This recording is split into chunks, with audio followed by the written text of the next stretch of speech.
Chapter 348. He asked so many questions. Yin ran, how could I remember so clearly? Look at how fierce you are right now. You've scared Auntie to the point that her little heart is beating so fast. Madame Chiao patted her own chest and looked at Yinran somewhat reproachfully. Yinran could only retract her aura and explain to Madame Chiao. Aunt, we originally came out to investigate the strange situation. What happened to me and Xiao Xiao is already very strange. You must cooperate with us to recall. I suspect that what happened to me last night was planned by him. It can't be, I think he's quite good, Madame Chiao said, and her voice became lower.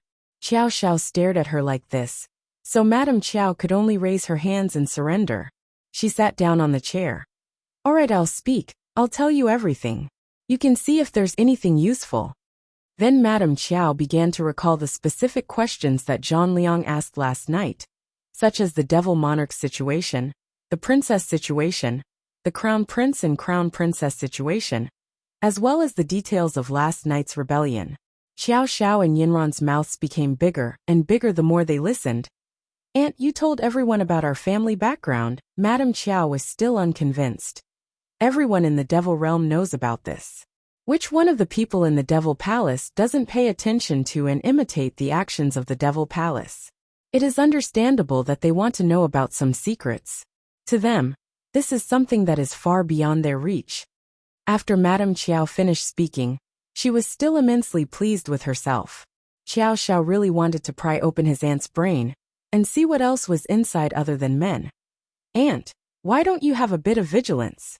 Yesterday, Imperial Uncle just rebelled, so there will definitely be some leftovers.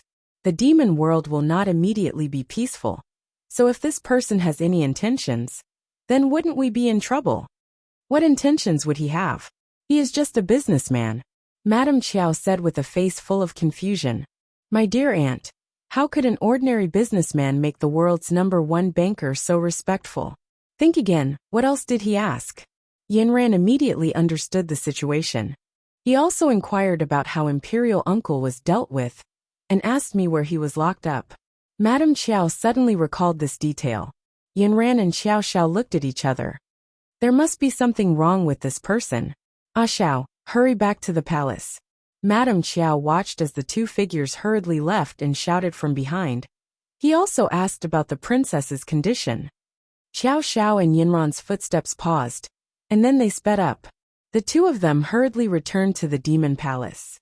When they saw the demon monarch, they realized that they were still too late. The corpse of their imperial uncle was lying in the main hall.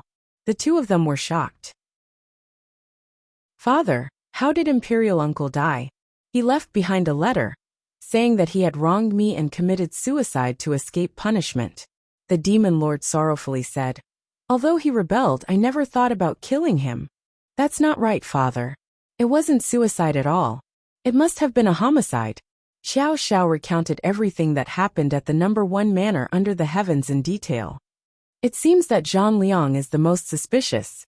Let's capture him first. At the very least, scheming against the crown princess is already a capital offense, Xiao Xiao said through gritted teeth. At this moment, Uncle Wu came over. Demon monarch, Your Highness the crown prince, crown princess, may I ask if you have seen the crown prince? Yinran replied. We just came back from outside. Wasn't Xiao Yin in the palace the entire time? I originally thought that he was in the palace. He was there last night, but he disappeared this morning. I brought people to search the entire demon palace, but there was no trace of him. Xiao Xiao and Yinran looked at each other. Yinran released her spiritual sense and searched the entire demon palace. But after searching everywhere, even the bottom of the lake, she did not sense Xiao Yin's presence. Xiao Yin isn't in the palace. Yinran's heart sank. On the main road of the demon world, a carriage sped past, bringing with it the sound of the wind. It was like an arrow leaving the bow, but also like a cheetah sprinting. The middle-aged man in the carriage had a handsome face. At this moment, he was casually drinking the tea in his hand. Sitting opposite him was a black child, as if he had rolled out of a pile of mud. His face was covered in black mud, and his simple clothes were torn in several places. Little guy, you dirted my carriage with the mud all over your body. How are you going to compensate me? Zhang Liang looked at the little mud monkey opposite him. He had fished it up from under the carriage. It was obvious that it was a thief. You were the one who caught me. I didn't want to get on your carriage. I was just about to go out to play. You are kidnapping a child. I will sue you. Zhang Liang was so angry that he laughed. This little guy really knew how to distort the truth. When he got on the carriage, he saw him hiding under the carriage, sneakily trying to take a night pearl from his carriage. The situation had been urgent, so he had directly pulled him up. All right, go sue me. Before you sue me, aren't you afraid that I will kill you? Zhang Liang narrowed his eyes and drank a mouthful of tea. If you wanted to kill me, you would have already done so. Why would you spend so much effort to take me away? How much do you think I can sell for? Zhang Liang thought. Do you really think I am a human trafficker? He had already made up his mind, and was in a good mood. He started to talk nonsense with this child. That will depend on what kind of skills you have. What kind of skills can a child like me have? But why did you run to the demon palace for no reason? To see what the demon palace looks like. Can a country bumpkin like me not see the world? Then we are the same. I also haven't seen the world. I am also a country bumpkin, and have never seen what the demon palace looks like. This is my first time going to take a look, but I didn't think that I would meet a human trafficker like you. Zhang Liang was not angry that the little fellow kept calling him a human trafficker. Just now, he had found that he was quite good at stealing things at the palace gates. He seemed to be quite skilled at stealing things from a distance. Thus, for some unknown reason, he directly pulled him into the carriage. Talents should be kept by his side and nurtured properly. Since you say that I am a human trafficker, then it would be a pity if I didn't act as one. Who else is in your family? I don't have anyone in my family. If one person is full, the whole family won't be hungry. The little guy boasted shamelessly. He curled his lips, and the mud on his face fell down with a pu sound. Hee, that's good. I am also alone. How about you come with me and be my follower in the future? The little fellow complained in his heart. I, the little prince of the demon world, will be your follower. How big is your face? But he did not say that. Instead, his eyes were wide open. Will you provide food and shelter? Zhang Liang was attracted by Qiao Yan's cute appearance. He chuckled. As long as you don't eat much, I can still raise you. Qiao Yan's mouth twitched. Then I will eat to my heart's content. After saying that, he ignored him and lay down in the carriage. His dirty clothes were wrapped up in the brocade and jade quilt. The journey was long. Zhang Liang and Xiao Yin were both drowsy from the shaking of the carriage. After a while, Zhang Liang was sleepy. He had been busy the whole night yesterday, and fell asleep very quickly. At this time, Xiao Yun's eyes, which were originally closed, quietly opened. In the carriage, they were like two resplendent pieces of glass. He looked around the carriage, and then looked outside. There was no trace of the demon palace in the distance. He sighed. It seemed that his parents were going to be worried. It was such a coincidence. Xiao Yun was designing the reconstruction plans of the demon palace. There were a few places he had not been to, so he went to these places early in the morning to inspect them. Xiao Yun felt that the crown prince robes were too much of a hindrance, so he changed into his human world long robes and trousers early in the morning, which made it more convenient for him to work. He directly brought 2 servants and began to wander around the entire demon palace. He did not expect that there would be such a remote place in the demon palace. He had to climb over several hills and crawl through several caves. When he was not paying attention, he actually fell into a quagmire, making his whole body dirty. The 2 servants hurriedly went forward to support him, and with a pull, they also rolled in the quagmire. Thus, the 3 mud monkeys continued to explore the demon palace. They came to a place that seemed to have many mechanisms, which made Xiao Yun find a place to challenge his intelligence. Xiao Yun directly drove the 2 servants back and asked them to help him get a set of clothes. His whole body was dirty, and it was very uncomfortable. He sat on the ground and challenged one level after another. He did not expect that he would be so powerful. With the help of Kong Ming and Kong Xiaoming, he cleared all 81 levels. Just as he was about to enter the mysterious cave, he suddenly felt something strange behind him. It was a murderous aura. He immediately hid to the side. After a while, he discovered that a middle-aged man had walked in. Then, he realized that the fruits of his victory had been taken away by someone else. His royal uncle was killed in front of his eyes. Xiao Yun covered his mouth and almost screamed. However, he knew that his combat ability was not as good as this person's. He could only secretly follow him. He followed him all the way to the entrance of the palace and watched as he was about to enter the carriage. Just like that, Xiao Yun secretly hid under the carriage, but she didn't expect the man to be so vigilant. He was grabbing a luminous pearl under the carriage with one hand, and using the other hand to grab a rope from the side of the carriage. He met the eyes of the middle-aged man, who was squatting down to look under the carriage. Then he was tragically captured. Xiao Yun said that he was a human trafficker. In fact, he was a murderer. He originally wanted to follow him to see where he was staying, and then report to his parents. He did not expect that he would become a hostage. The most important thing now was not to reveal his identity as the little crown prince. He also had to find a chance to escape. A crescent moon hung in the sky of the demon world. It was like a hook that hooked Xiao Yun and Zhang Liang together. One was the little crown prince of the demon world, and the other was the mastermind behind the rebellion. Under the moonlight, the carriage had already driven out of the center of the demon world. A layer of white fog quietly rose in the night and enveloped the carriage. There was no one around. Other than the sound of the carriage, there were only the howls of wild beasts in the distant mountains. The carriage split the fog and rushed out of everyone's sight. Chapter 349. The entire demon palace was in chaos. The demon lord, the crown prince, and the crown princess were all sitting in the main hall, listening to the detailed report of the two kneeling servants. His Highness the Crown Prince asked me to go back and get him a change of clothes. Then, he sat there alone and began to crack the mechanisms. But when we returned, there was no trace of His Highness the Crown Prince. We found that all the mechanisms had been cracked, and Imperial Uncle had died inside. Yinran's face was pale. She could already imagine that Zhang Liang had killed Imperial Uncle and kidnapped the Crown Prince. Xiao Xiao had also guessed the reason, but he hurriedly comforted Yinran. Things might not be that bad. Our son is very smart. Think about it. If he saw Xiao Yun when he killed Royal Uncle, wouldn't it be convenient for him to kill Xiao Yun as well? But we didn't see Xiao Yun's corpse at the scene. Then, our son might not have been taken away by him.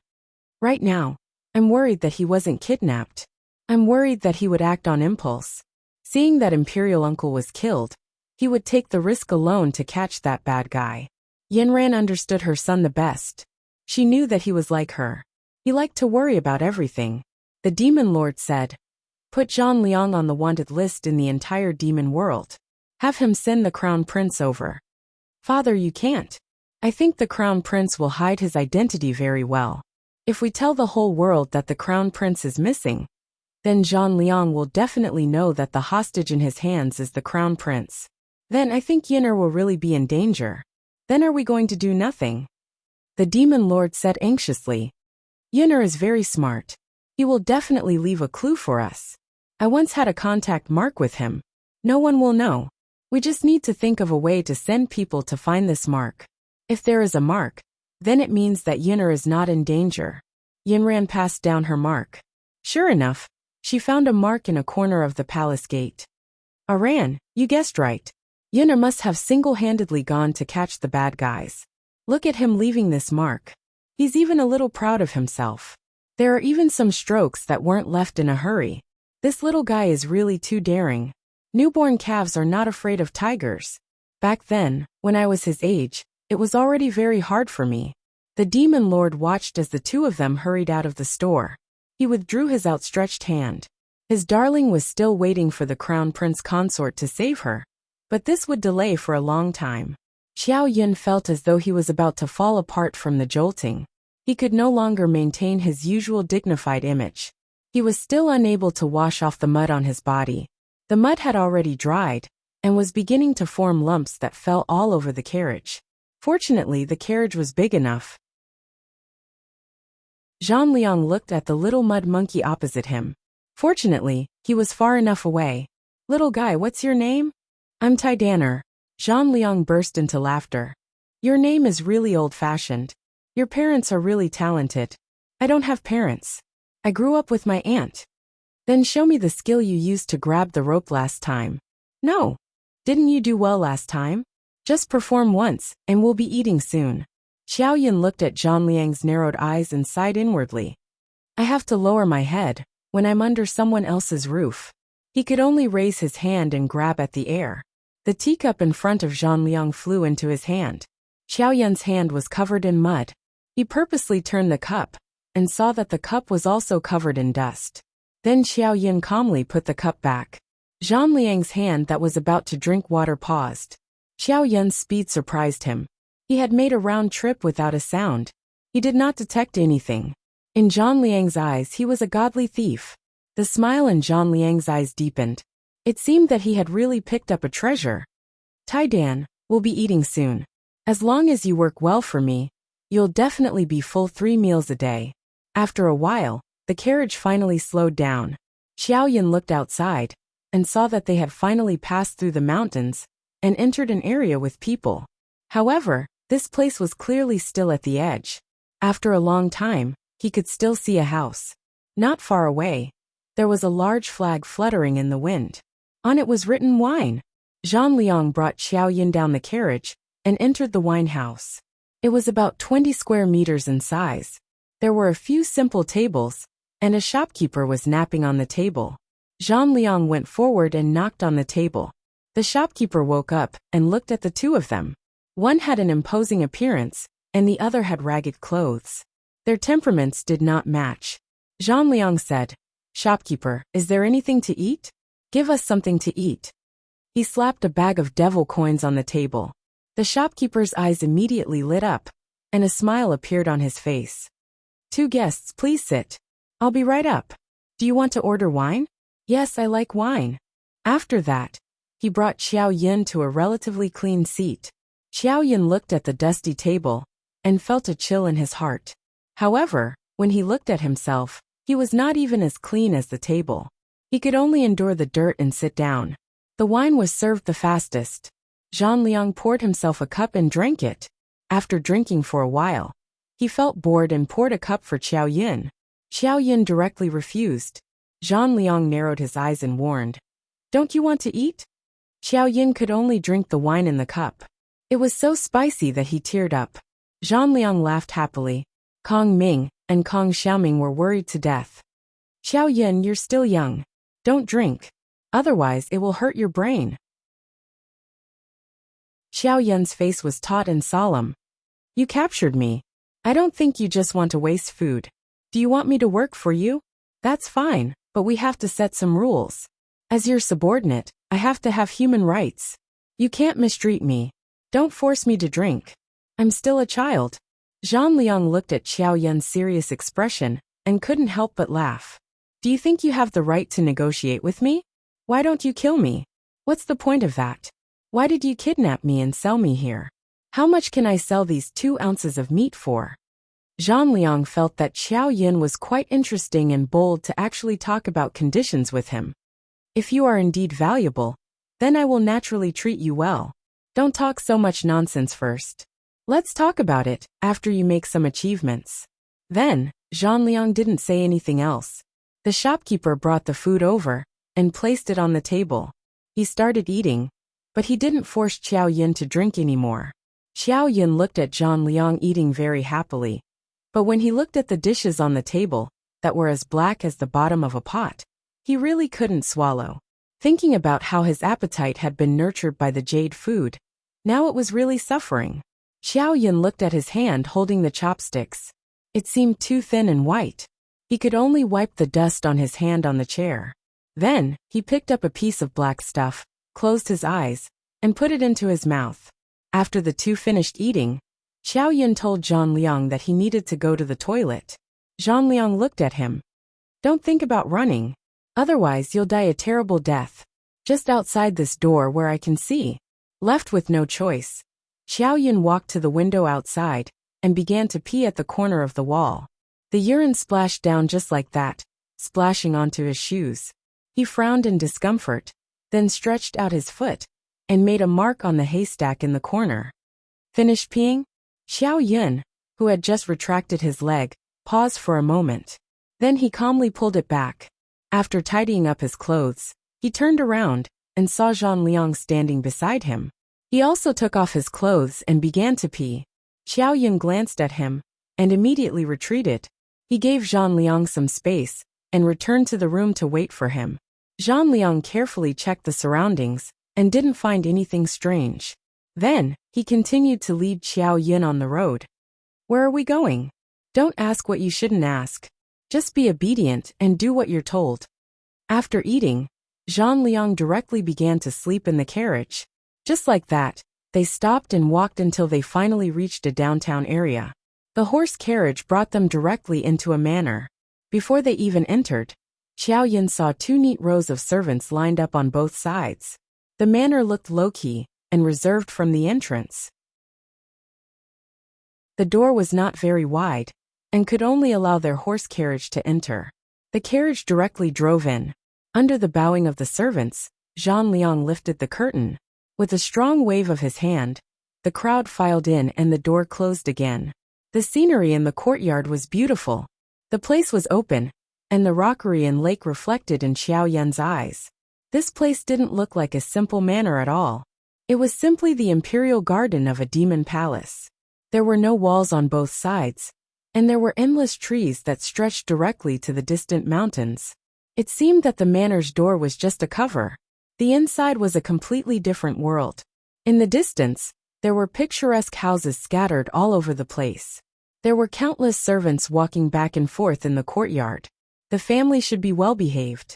Everyone lowered their heads and did their work. Their footsteps were hurried, as if they were afraid of making the slightest mistake.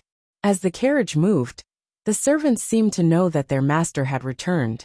They all stopped in their tracks and after bowing, they continued to move forward in a hurry. The carriage drove slowly for 10 minutes from the time it entered the main gate. When the carriage came to a stop, a group of servants came to serve Zhang Liang. They knelt under the carriage with a cushion on their backs. Zhang Liang lifted his robe. Someone had already lifted the curtain for him. His feet steadily stepped on the person's back, and he steadily walked down. Xiao Yun followed behind, and was about to get off the carriage. However, the servants had already left with Zhang Liang, and completely ignored his existence. Xiao Yun climbed down the carriage by himself. He had no idea where he should go. Looking at Zhang Liang's back as he walked further and further away, he could only quickly follow. However, he didn't expect that before he took 2 steps, he was stopped by a servant. He was just about to call out to Zhang Liang when he heard a voice from afar. Take him to clean up, third-class servant. Chapter 350. Someone immediately led Xiao Yun to the northeast. After walking for about 20 minutes, he finally arrived at a remote courtyard. There was a small door in the courtyard, and there was a plaque hanging on the door. On the side of the door were the words third class. The servant who led him along the way was called Wood-Ear. He had been explaining the rules of the manor to him. For example, he couldn't walk around at night. Third-class family members could only stay in their own rooms. During the day, someone would arrange work for him to do. If the master had an order, he would directly call for him. The most basic requirement here was to work seriously and not talk much. The punishment here was very strict. Starving was a small matter, and it was normal to be beaten to death. Xiao Yun observed his surroundings as he walked. He had already entered the interior of the manor. The walls were very far away, and gradually, he couldn't see the edge. He sighed in his heart. It seemed that he had to stay for a while. The only good thing was that he could finally not be with Zhang Liang. That was a poisonous snake that could take his life at any time. After entering the courtyard, there was no one at this time. He saw that he was living in a large bunk room. There were about 15 beds in the room, and there was no privacy at all. Wood-Ear took a set of servants' clothes and gave it to Xiao Yun. He said to him, "Tidy yourself up first. Change out of these dirty clothes and throw them away. After you're done, come to the place where you got off just now. I'll take you to arrange other work." After saying that, he ignored Xiao Yun and left. Xiao Yun looked at the servants' clothes on his body. They were obviously a size bigger than his own clothes, but it was probably the smallest he had. He looked at the water tank at the door. There was water in it. He fetched some water and washed his face and hair. After changing into a set of clothes, he prepared to go out. Xiao Yun, wait a moment. Kong Xiaoming called him through the bracelet. Xiao Yun stopped in his tracks. What's wrong? Look at your face. Don't cover it. This might be the most handsome man in the entire devil world. Aren't you afraid of causing a huge uproar? If you're not careful, they'll recognize you. Kong Xiaoming warned. Xiao Xiao looked at his reflection in the water tank beside him. Although he was still a child and had not fully grown, his eyebrows were indeed quite eye-catching. His peach blossom eyes were curved inward and outwards, coupled with a high nose bridge and seductive thin lips that were just like Xiao Zhao's. The worst part was that his skin was crystal clear, like fine jade, and there were no pores at all. Xiao Yun thought for a moment. Is there anything that can hide my face? Kong Xiaoming and Kong Ming rummaged through the bracelet. Find a way to mix some wax with some black paint and smear it around one of your eyes to make it look like a birthmark. That way, no one should be able to recognize you. Xiao Yun started working according to Kong Ming and Kong Xiaoming's instructions. The raw materials were hard to find, but in general, the servant room still had everything. He mixed the wax with water with great difficulty and made something like a facial mask. He smeared it on his face, and it immediately reduced his looks by more than half. He looked at himself in the water tank with satisfaction. Then, he deliberately wore his clothes loosely, making others look like a sloppy ghost from afar. This was much better, but it still made his OCD feel extremely uncomfortable. Xiao Yun, I have a feeling that if you return to the Devil Palace, you'll be able to tolerate all the things that you can't tolerate. Uncle Kong Xiaoming, Xiao Yun said slowly. I have no choice but to do this now. One day I'll correct it. When he walked back to where he got off the carriage, Black Fungus almost did not recognize him. Your iron egg from just now? Why do you have such a big birthmark on your face? Xiao Yun could only say embarrassedly. I originally had one. My face was so black that I covered it up. Logically speaking, a person with a facial disability like yours shouldn't be able to enter the farmstead. However, since Master brought you back, you must be of use to him. However, you shouldn't do any of those things on the surface, lest you scare people when you go out. Just follow them to clean the pond. Black Fungus's words were exactly what Xiao Yun wanted. He did not want to show his face at all. He only wanted to find a way to escape. He obediently followed the others to the edge of the pond.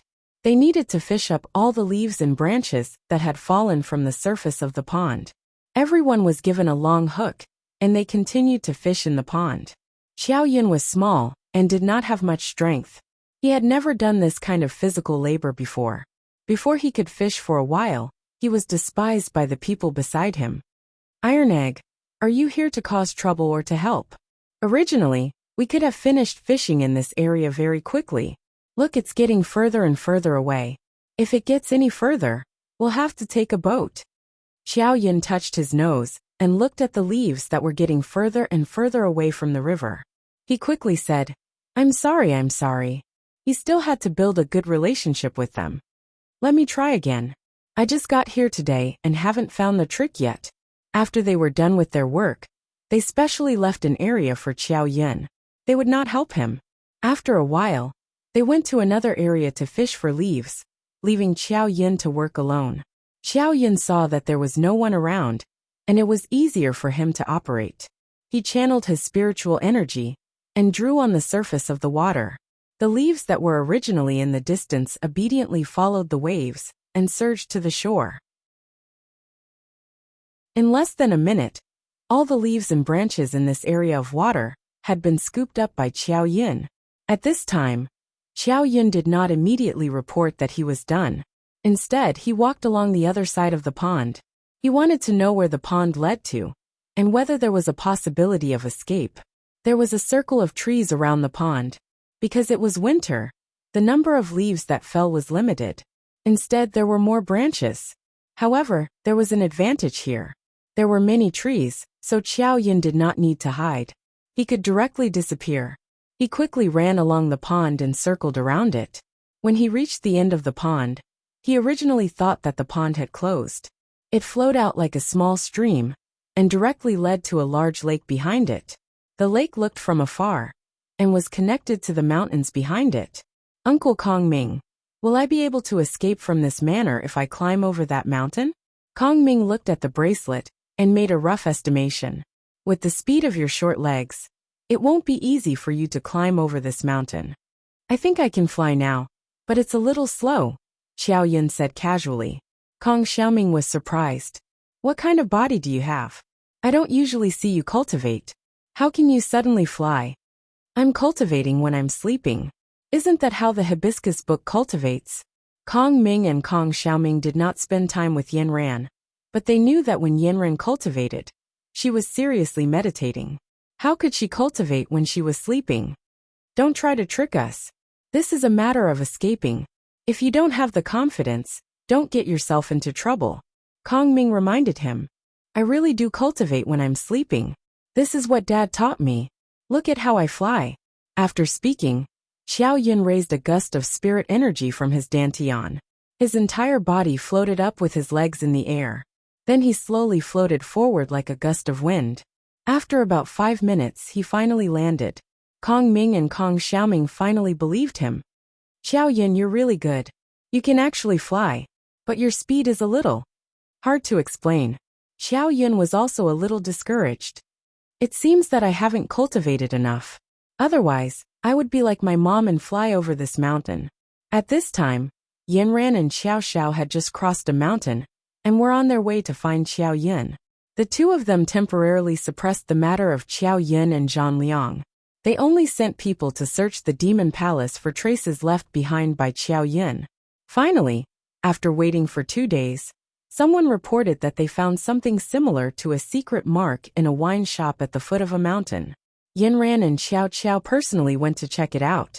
Their hearts finally sank. It really was left behind by Xiao Yun. But when they asked the shopkeeper about Xiao Yun's situation, they began to worry again. Under Yinran's powerful aura, the shopkeeper recounted everything that happened that day. A little mud monkey and a middle-aged man had a meal at his place. The middle-aged man even forced the little mud monkey to drink. After that, the two of them went on their way. Xiao Zhao's heart skipped a beat when he heard that. He gritted his teeth and said, "The treasure that we held in our hands was actually turned into a mud monkey by him. How old is he to force him to drink? When I catch him, I'll make him drink 300 jars of wine and let him drown in the wine jar." Yinran didn't say a word, but from the air pressure around her, it could be seen that the surrounding temperature had reached freezing point. Let's go. In order to let our son suffer less, we have to quickly rescue him. With the first mark, it was much easier to track him down. At this time, Yinran realized that the demon realm was actually so big. Ran, it's not that the demon realm is big. It's just that we can't find our son and are worried. Look at this map of the demon realm. It's not as big as the human world. It's just a small piece of land. It's just that the transportation here isn't developed. Other than relying on people's legs, we can only rely on carriages. Xiao Xiao took out the map of the demon realm and spread it out for Yinran to see. Yinran found that they were in the middle of a barren mountain. There were a few relatively lively markets around them. They hadn't found any clues for 2 days. Yinran was a little anxious. According to my analysis, this person won't hide our son in the barren mountain forever. He will definitely settle down in a crowd. Or perhaps this is his own base. It must be in one of the surrounding cities. We just need to search one by one. Xiao Xiao took out the totem on his chest. If our son had this, I think he would have returned long ago. It's really unfortunate. I'm a little worried now. Does Zhang Liang know Xiao Yun's identity?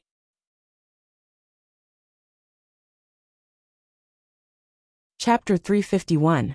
At this time, Xiao Yun and Iron Egg looked at the mountain in the distance. It was as if a door to the outside world had been opened for him. However, his feet seemed to be bound, and he couldn't step over it.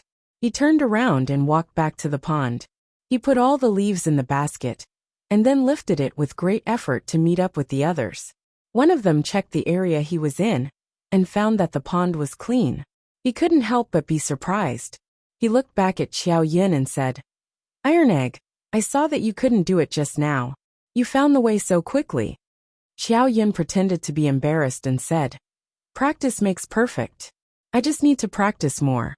When Xiao Yin smiled, his whole face was black. It was a little scary because of the birthmark.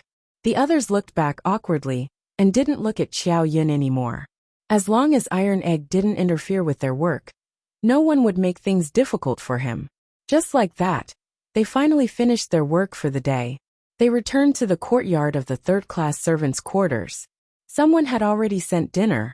It was black, and they didn't know what it was. Xiao Yin had no choice now. He could only pretend to wolf down the food with the group of servants. He ate all the black stuff into his stomach. He prayed in his heart that his stomach must be strong enough so that he wouldn't accidentally have diarrhea. At night, they were sent to watch the courtyard. They followed in groups and patrolled the entire courtyard. Xiao Yin quietly asked, "Didn't you say that we're not allowed to go out at night?" The person next to him looked at him and said, "That was said at night. Now we're servants." Xiao Yin followed them around the entire manor. Only then did he know that the manor was divided into several areas. Their servants' quarters were in the west, which was the most rundown place. The master's quarters were in the east and south, which had the best scenery. Xiao Yin was glad that he lived in an area that no one paid attention to. It would be easier for him to escape. In the east master's quarters, Zhang Liang had just finished his meal. The head steward handed him a cup of tea to rinse his mouth. He took a sip and asked, "How's Iron Egg, who I brought back the other day?" The head steward immediately replied, "He's been quite obedient. He's been living in the third-class servants' quarters and has been working diligently. There hasn't been any trouble." "He hasn't thought of escaping?" "Not yet." "What do you do every day?" "I've been fishing for leaves in the pond for the past 2 days. I couldn't do it at first, but after practicing a few more times, I can do it pretty well." With his godly thieving skills, this job is a piece of cake for him. He's a thief. He wanted to steal the night luminescent pearl from my carriage, so I brought him back. The butler deliberated over his words. "Does he have some real skills?" Zhang Liang glanced at the housekeeper. "Would I travel so far to bring a useless person back? Should I take special care of him then?" "There's nothing much to take care of. I don't think he's that obedient. Previously he couldn't escape. Now that he's in the manor, and I'm not watching over him, I think he's thinking about how to escape. Then if Iron Egg escapes, how do you want to deal with him? Let's see what he's capable of. He dares to run. Are we vegetarians here? If you die, then so be it. Only smart people can survive. Those who survive will be promoted to second class." The butler immediately nodded in agreement. Xiao Yun worked for 2 days without rest from morning to night. The management here was very strict. What could be done, and what could not be done had to be strictly followed. There were always 2 people in the manor, who were in the same group as Xiao Yin. The 3 of them supervised each other and couldn't slack off. For a child like Xiao Yin, the pressure was really great. If it wasn't for Xiao Yun's spiritual power supporting him, the heavy physical work every day would have bent his back. Although Xiao Yin was young, he wasn't short. He wasn't given special care among the group of servants. Today, he went to the pond to fish for leaves again. He purposely moved slowly.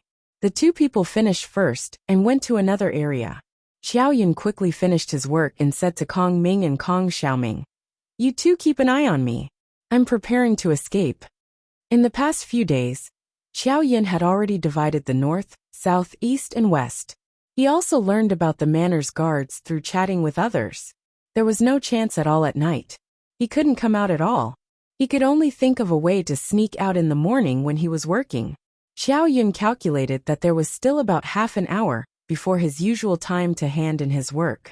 This long time was probably only enough for him to run to the foot of the mountain. By then he would have been discovered. There were many trees on the mountain. He planned to hide at the foot of the mountain and wait for others to search the mountain before climbing over the mountain to escape. Xiao Yin ran quickly. His 2 slightly slender legs were like Xiao Zhao's long legs. His spirit energy swept past the wind on both sides. His arms swung back and forth quickly. The branches were uneven and often brushed against Xiao Yun's face and body. The servant's uniform was originally a bit big, but now it was even more messy. Xiaoyan didn't care about this. The mountain in front of him was like his salvation. He would be saved as soon as he rushed there. Time seemed to pass extremely slowly while he was running. Looking at the mountain that was very close, it was as if he was in the clouds. Xiaoyan could hear the sound of his heart beating out of his chest, and there was a sweet taste in his throat.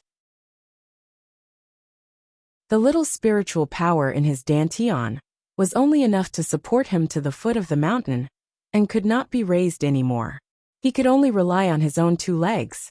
When he really rushed to the foot of the mountain, he stumbled and tripped over a rock.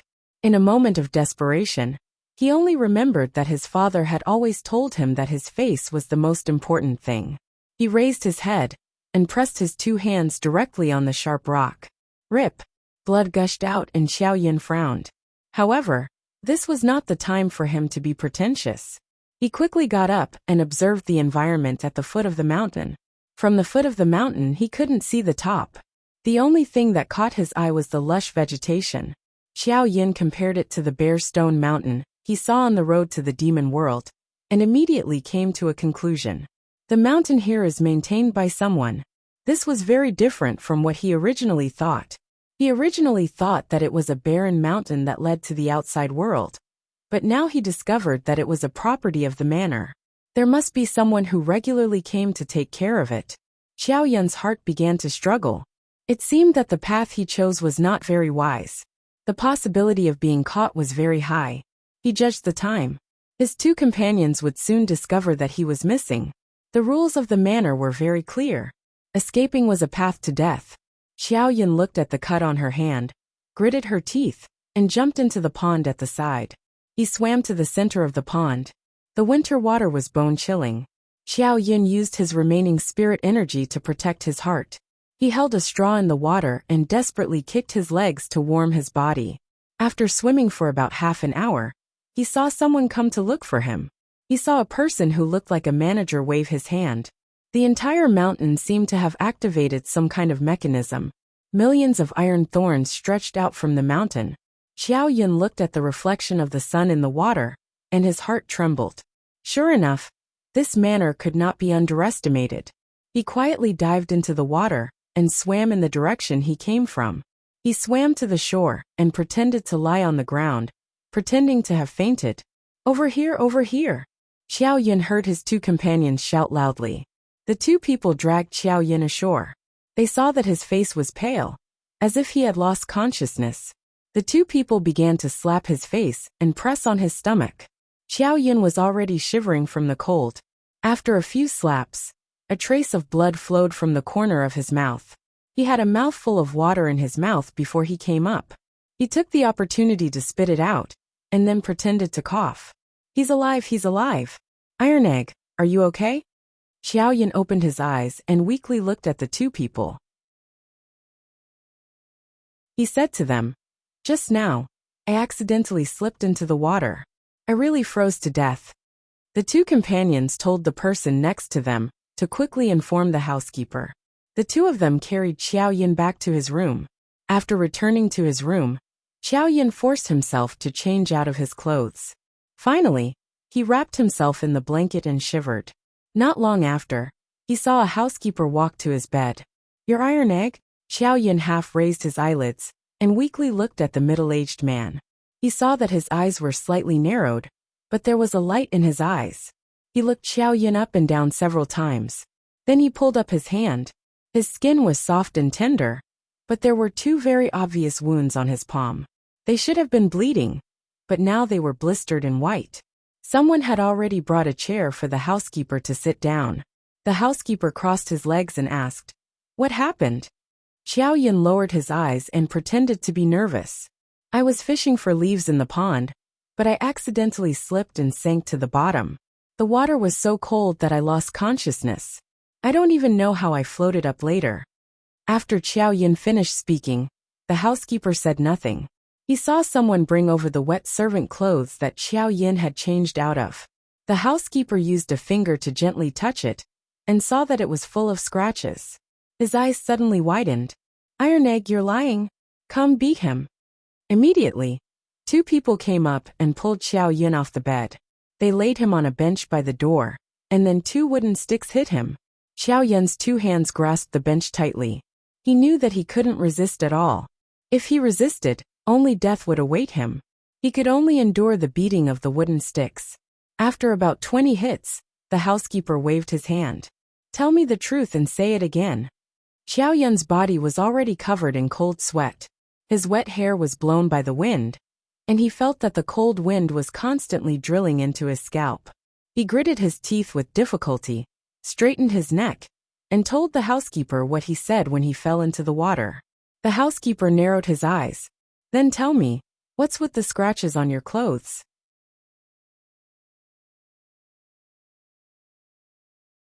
Chapter 352. Xiao Yun understood that the housekeeper was suspicious. At this time he opened his big confused eyes and said, "This is an old shirt. When I got it, there were a lot of scratches on it. In addition, because I'm short, I always rubbed against the roadside flowers and grass. But I really didn't do it on purpose. Lord Housekeeper, I didn't do it on purpose." Xiao Yun purposely drew the attention of the housekeeper and the others to the insignificant matter next to him. The housekeeper looked at Xiao Yun and saw that he wasn't lying. At this moment, the large black birthmark on his face was even more frightening. Could it be that he guessed wrong and he didn't run away? Now that he had asked and fought, the steward looked at the eyes of the servants beside him. If he said anything excessive, it would definitely arouse the dissatisfaction of others. He stood up.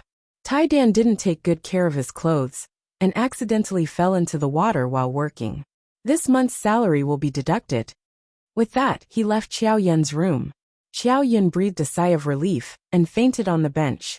Reporting to master, Tai Dan disappeared for more than half an hour, but later we found that he fell into the water. The housekeeper returned to the ancestral house and immediately reported the matter to Zhan Liang. Zhan Bing stared at the housekeeper for a long time. "Are you sure he didn't want to escape? It doesn't look like it. I didn't find any trace of him in the back mountain. Also, he struggled desperately in the water. His hands and feet are a little swollen. He must have drunk a lot of water. It does look like someone who fell into the water. Then he must be very good at swimming. It's such a cold day. Can an adult survive underwater?" The housekeeper immediately broke out in cold sweat. "It's also possible that he's very good at swimming." Zhan Liang paced back and forth in the room. After a while he said, "Promote him to a second-class servant." Just like that, Xiao Yun inexplicably moved from a third-class servant's room to a second-class servant's room. The people around him congratulated him. Even the housekeeper treated him differently. But for Xiao Yun, this was simply a kind of tragedy. His escape plan was even more difficult to carry out.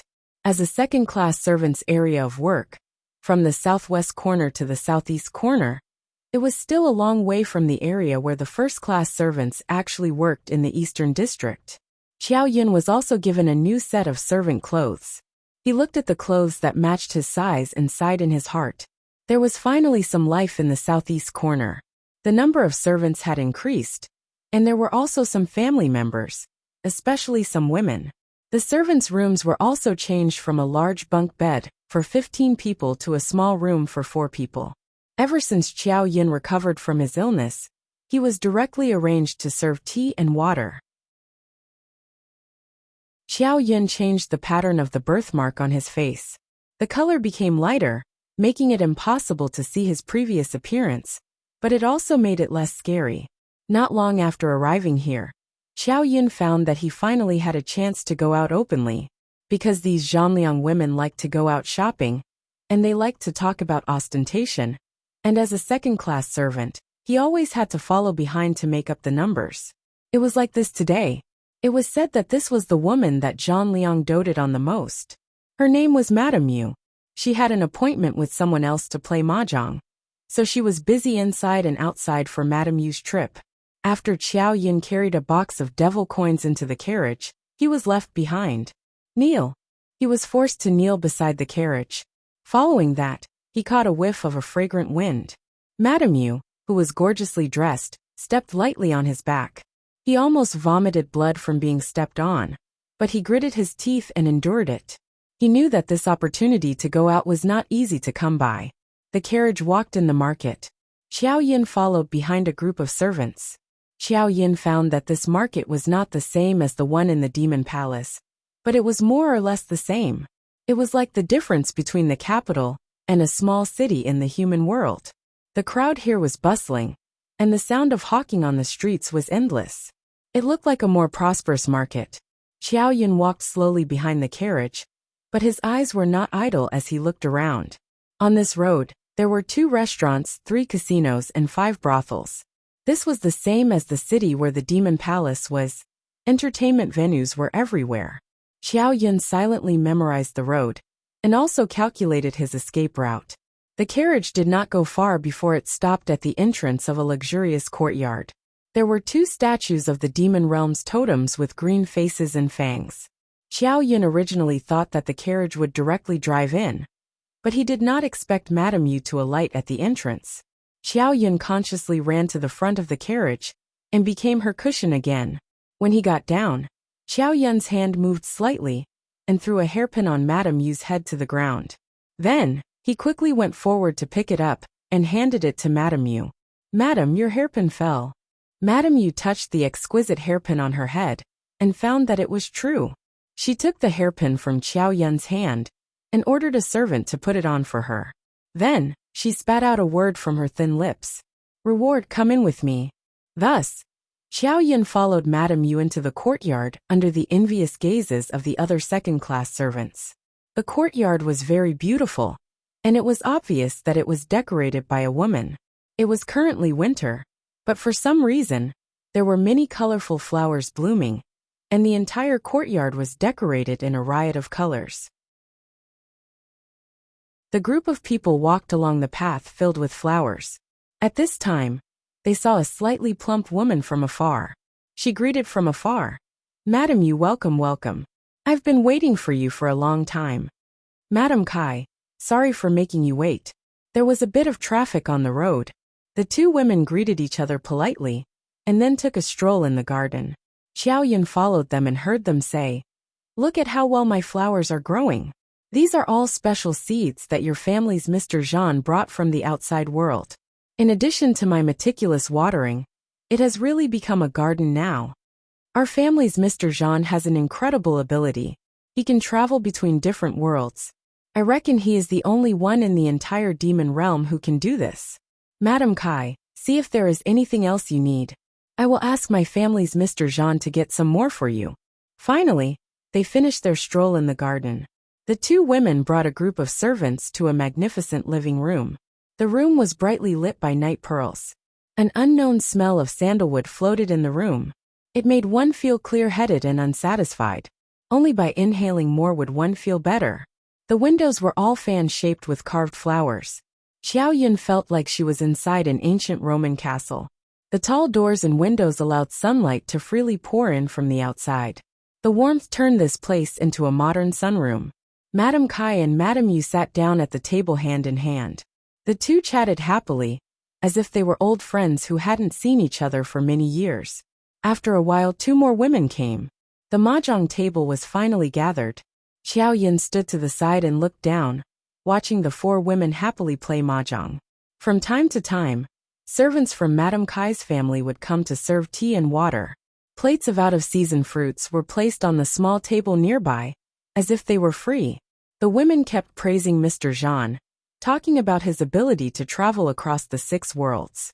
Xiao Yun slowly understood the identities of these women, and Zhang Liang's identity. Madame Kai was the official wife of the highest-ranking official in the area. The other 2 were the family members of 2 minor officials. Madame Yu was Zhang Liang's concubine. The Zhang Liang they spoke of was someone who could do anything. The heavens were high and the emperor was far away. The Devil Lord didn't care about this area at all. He only sent his parents to correct him. However, he didn't expect the parents to be in cahoots with Zhang Liang. Everything was respected by Zhang Liang. Therefore, Madame Yu's status was the most likable among the 4. The 3 madams listened to Zhang Liang's deeds from the bottom of their hearts. Madame Yu was also very proud to be able to tell them about her man's heroic deeds. As a result, this mahjong party became Zhang Liang's personal achievement show. The matter of the Devil Realm's imperial uncle's rebellion was used as a topic of conversation at the mahjong table. The four of them didn't avoid the servants, as if they were talking about a very ordinary matter. Xiao Yun's heart was in turmoil. It turned out that the imperial uncle's rebellion had another accomplice besides the state preceptor. That was Zhang Liang. Zhang Liang's greatest use was to provide them with money to buy weapons and raise an army. The madams were constantly mocking this imperial uncle. He was really too stupid. After planning for so long, he actually failed at the last moment. The Devil Lord was about to die, but he managed to turn defeat into victory. Madame Yu also said with great pity, "Fortunately, our family has so much money that we can't use it all up. Otherwise, if we spent it all on this idiot, I would feel like I was losing out." Madame Kai nudged Madame Yu with her elbow. "Then what other plans does your Mr. Jean have? I heard from our old Kai that day that the Devil Lord seems to have set his eyes on your Mr. Jean, because he seemed to have exposed himself at the #1 villa in the world. Is that true? So what if he has set his eyes on him? We are serious businessmen. What evidence does he have to pin the crime of rebellion on us?" Madame Yu said disapprovingly. "At most, he'll make us earn less money. Can he still arrest us? Moreover, are we soft persimmons?" Madame Kai asked in a low voice. "I heard that Mr. Jean slept with Madame Qiao and almost caused the crown princess to get together with a young man. That's why the Devil Lord wants to arrest him." "I knew it. In any case, it can't be a rebellion. Our Mr. Jean's charm is too great. Even Madame Qiao recommended herself to sleep with him. Ha ha ha. It's a pity that the crown princess didn't make a big joke of herself. That young man was actually the crown prince. I don't know if it's true or not. If it's really a young man, then the crown princess won't be able to survive in the Devil Realm." The people laughed nonstop.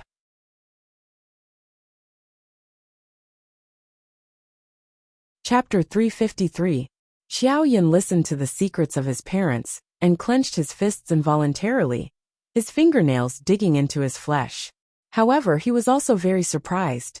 According to his original calculations, he should have been very far away from the Demon Palace. But the news had spread very quickly here. Even these women who had lived in seclusion for a long time already knew about it clearly. They could even joke about the details of the matter. The women chatted for a while, and the topic turned to clothes and accessories. Madame Yu took off the hairpin she had lost and showed it to the others. The design of the flower on the hairpin was exquisite, like a peony or a rose. It was delicate and beautiful, and there were sparkling dewdrops carved on it. The color was bright. Madame Yu said, "This is my favorite hairpin. A skilled craftsman designed it for me. I accidentally dropped it on the ground just now. Fortunately, one of my servants saw it. Otherwise, my favorite hairpin would be gone." The other madams were full of praise. Madame Kai took off one of her bracelets. "I bought this bracelet from an auction house in the Demon Palace. They said it was an item of the mortal world. Look at the material and metal, isn't it high quality?" The madams took it and looked at it. Indeed, the material of the mortal world didn't exist in the demon realm. Xiao Yun saw that it was made of the same material as his bracelet. It really was an item of the mortal world. He had an idea and stepped forward. "Madams, this humble one has a presumptuous request. I wonder if you will allow it." Madame Yu was unhappy with the servant's sudden interruption. "How can you be so unruly? Can't you see we're playing cards?" However, Madame Kai stopped him. "Everyone is having fun. Don't be so fierce to the servant. See if he has any good suggestions. Go ahead." Xiao Yun immediately replied, "This humble one has seen some jewelry designs. I see that the madams seem to like this kind of thing. I would like to be bold and draw some designs for you." Madame Yu was also interested. "Oh, you know how to draw designs?" The other madams' eyes lit up as they looked at Madame Yu and Xiao Yun with smiles.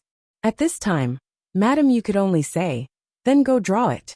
If it's not good, I will punish you." Xiao Yun lowered his head and bowed respectfully, replying, "Yes." Someone immediately handed her a pen and paper. Xiao Yun drew an exquisite heart-shaped necklace based on her memories of her mother's accessories. Xiao Yun's design was a heart-shaped pendant, which was also his mother's favorite necklace. His father had given it to his mother on their first wedding anniversary. The whole design was inspired by keys, and the meaning behind it was the secret key of love that could open each other's hearts. The top of the key had a heart-shaped theme with 3 diamonds inlaid in the middle. They were also arranged in a heart-shaped pattern. The bright color of rose gold matched the noble purity of the diamonds. It was a tempting and luxurious style. The homonym of a necklace was falling in love. Giving a necklace to a loved one was to tie the other party's heart and prevent others from snatching it away. Giving a necklace to a loved one was a silent confession, expressing, "I want to fall in love with you." Therefore, giving a necklace to a loved one was a conventional way of expressing love. A heart-shaped necklace expressed the closeness of the heart to the heart. Xiao Xiao gave it to Yinran to symbolize this. Xiao Yin skillfully altered the design based on the existing paint. His drawing skills were excellent. Perhaps he had liked to draw since he was young, so he just casually doodled a beautiful woman's head, a slender neck, a vaguely straight collarbone, and a shiny necklace that looked like a key hanging from it. It looked like a heavenly work of art and was very eye-catching. Seeing that Xiao Yin had finished drawing, the madams stopped playing mahjong and stood up to admire his drawing. Everyone's eyes were filled with amazement. Madame Kai couldn't help but look at Xiao Yin in a higher light. She said to the other madam, "Madam Yu, your servant is really good. I think his drawing skills are no worse than the artists in our estate." The other 2 madams also praised the ingenuity of the design. "What did you draw?" Xiao Yin respectfully lowered his head and replied, "This is called a necklace. It's a necklace that goes with low-collared clothes to decorate the neck." "Low-collared clothes? We don't wear low-collared clothes here. Aren't you messing around?" Although Madame Yu felt that Xiao Yun's drawing was very good, she still lightly reprimanded him. "Madam, you might not know, but there are already people wearing low-collared clothes around the Demon Palace. This has become a new trend. Therefore, this necklace goes with the latest low-collared or even pointy-collared clothes. It can accentuate the slender neck and the straight collarbone. When I was in the capital, people there were all rushing to buy it." Only then did Lady Kai look Xiao Yin in the eye. "You're from the capital?" Xiao Yin lowered his head and replied respectfully, "Yes, my name is Tai Dan. I just came back from the capital with Mr. Zhan a while ago." Madame Kai turned to the other madam and said with a smile, "Then it looks like your Mr. Zhan really picked up a treasure. Then Tai Dan, help us draw a few of the most popular outfits in the capital with this necklace. We'll also take a look. If it's good, we'll give you money. If it's not good, we won't like it, and you'll be punished. What do you think, Madame Yu?" Madame Yu nodded and said, "Then Tai Danner draw 2 more. If the madams are happy with it, then do as Madame Kai says." After that, they sat down at the mahjong table and began to play mahjong. However, the topic was all about the outfits of the people in the capital and the latest fashion trends. Based on his memories, Xiao Yun went through the types of Han clothing and Tang clothing that were designed in the human world. Then, he combined them with the outfits of the people in the demon realm and designed 2 sets of low-necked outfits for them. Paired with his necklace, it was indeed the finishing touch. Xiao Yun's talent might have come from his father, Xiao Xiao. Back then, when he designed Yinran's wedding dress, it was also Xiao Xiao who came up with it himself. Xiao Yun recalled it in his mind and automatically formed a picture of the dress that revealed half of her shoulder. He felt that it was a bit inappropriate, so he put on a thin layer of gauze, making the entire dress a floor-length gauze dress. It pulled up the waistline and showed the gentleness and elegance of a woman. When Xiao Yin finished designing and presented it to the madams eyes couldn't even move. Looking at the red gown on the paper, it was as if a nimble butterfly was about to dance. The tight waistline was shrouded in a light muslin, appearing faintly discernible, and the stylish skirt directly covered the ankles and shoes, appearing grand and elegant. Even Madame Yu couldn't find fault with Xiao Yin. At this moment, she was proud to have such a servant. She had a satisfied expression on her face, and raised her eyebrows slightly to give Xiao Yin a look of praise. Then, she sat proudly on the chair, and listened to the other madams flatter her. The other 2 madams had hearts in their eyes, and they were extremely excited. "I really want to have this dress made. It'll definitely be beautiful in it. Madame Kai was the daughter of a local official, and it was almost her birthday. Madame Kai was just thinking about what to give her as a present.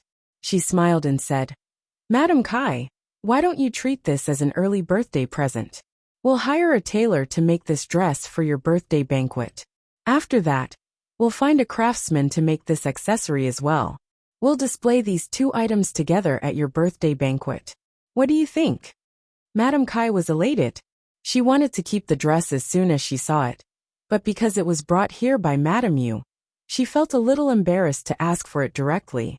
After hearing Madame Yu's words, Madame Kai pretended to be polite and asked her servant to bring a rui for Madame Yu. Then, she accepted it as a matter of course. "Madame Yu, I'll have to trouble your servant to stay here for a while. He can work with the tailor to make this dress and accessory." Madame Yu waved her hand. "No problem, Taidan. Stay here for a while. If you do well, I'll reward you greatly when we return." Xiao Yin sighed in relief. He had gone through all this trouble to achieve his goal of staying here. Zhang Liang's villa was too strict, and there were people watching him everywhere. Only by escaping the villa could he truly escape. They stopped playing mahjong and finished their meal. Madame Yu left with the other servants under Xiao Yun's escort. Naturally, Xiao Yun stayed with Madame Kai's servants. When Madame Yu returned home, Zhang Liang happened to come to her room that night. Madame Yu excitedly described the day's events to Zhang Liang. She even praised Taidan's design to be the most wonderful in the world.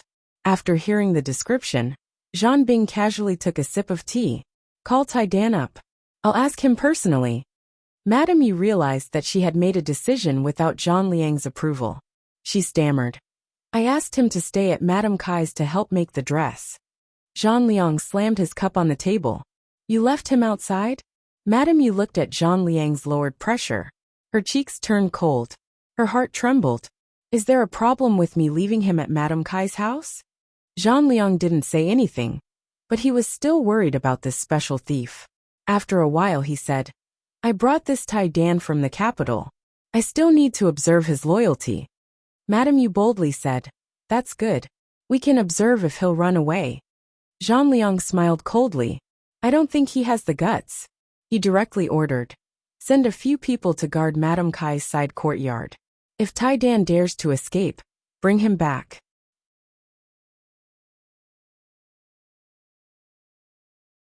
Chapter 354. Xiao Yun was indeed worried about the same thing as Zhang Liang.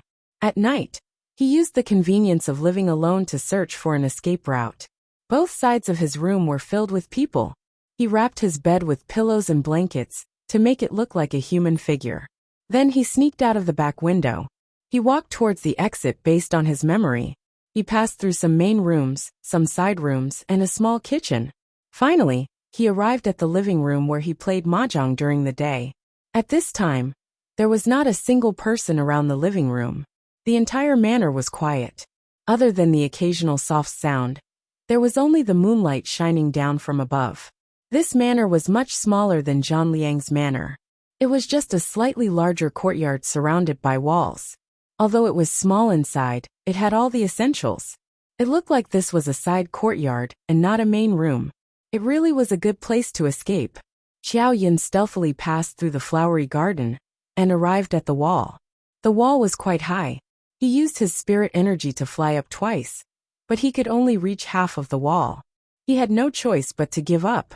When he jumped up, he could vaguely see a row of sharp horns with a metallic luster on top of the wall. He had Kong Ming and Kong Xiaoming help him keep an eye on the surroundings. He went to find a ladder and wanted to jump over the wall. However, other than flowers and plants, there was not a single tall tree around the fence, let alone a ready-made ladder. Xiao Yin looked around the wall, but there was not even a dog hole. His noble little crown prince's hopes of crawling out of the dog hole were dashed. He quickly arrived at the main entrance, but only then did he find two servants wrapped in cotton clothes sitting on either side of the main entrance. They were sleeping there. It seemed like it would not be easy to leave through the main entrance. Xiao Yun could not help but miss the minister, who could dig a hole in the demon palace. If only he was here, he could dig a tunnel from here and escape. However, It seemed like he was at his wit's end. Xiao Yin stared at the tall wall and could not think of a good idea for a while. After Zhang Liang arranged for the people, Madame Yu dared to step forward and help him undress. After taking off his coat, Madame Yu's hand began to go into Zhang Liang's clothes. Her voice was even more delicate and charming. "My lord, let's go to bed early." Zhang Liang pressed down on her moving hand. Why are you so impatient today?" Lady Yu hugged Zhang Liang from behind and said in a coquettish voice, "Today, I heard from Lady Kai that you slept with Lady Qiao in the capital. Is that true?" Zhang Liang did not find it funny and pulled her back. "What's wrong? You're jealous." Lady Yu pouted. "How can that woman be worthy of you?" A pair of jade-like arms for 1,000 people to sleep on. A little bit of vermilion lips for 10,000 guests to taste. How can you do it? Zhang Liang pulled her into his arms. She is the eldest princess of the demon world. With this identity and status, it is not an exaggeration to say that she has raised many faces at home. Moreover, she has maintained herself very well. Her figure is graceful, and she is still charming. She is a woman of the highest quality. Lady Yu's heart was filled with jealousy. Could it be that Darren has admired her for a long time? Zhang Liang did not avoid it.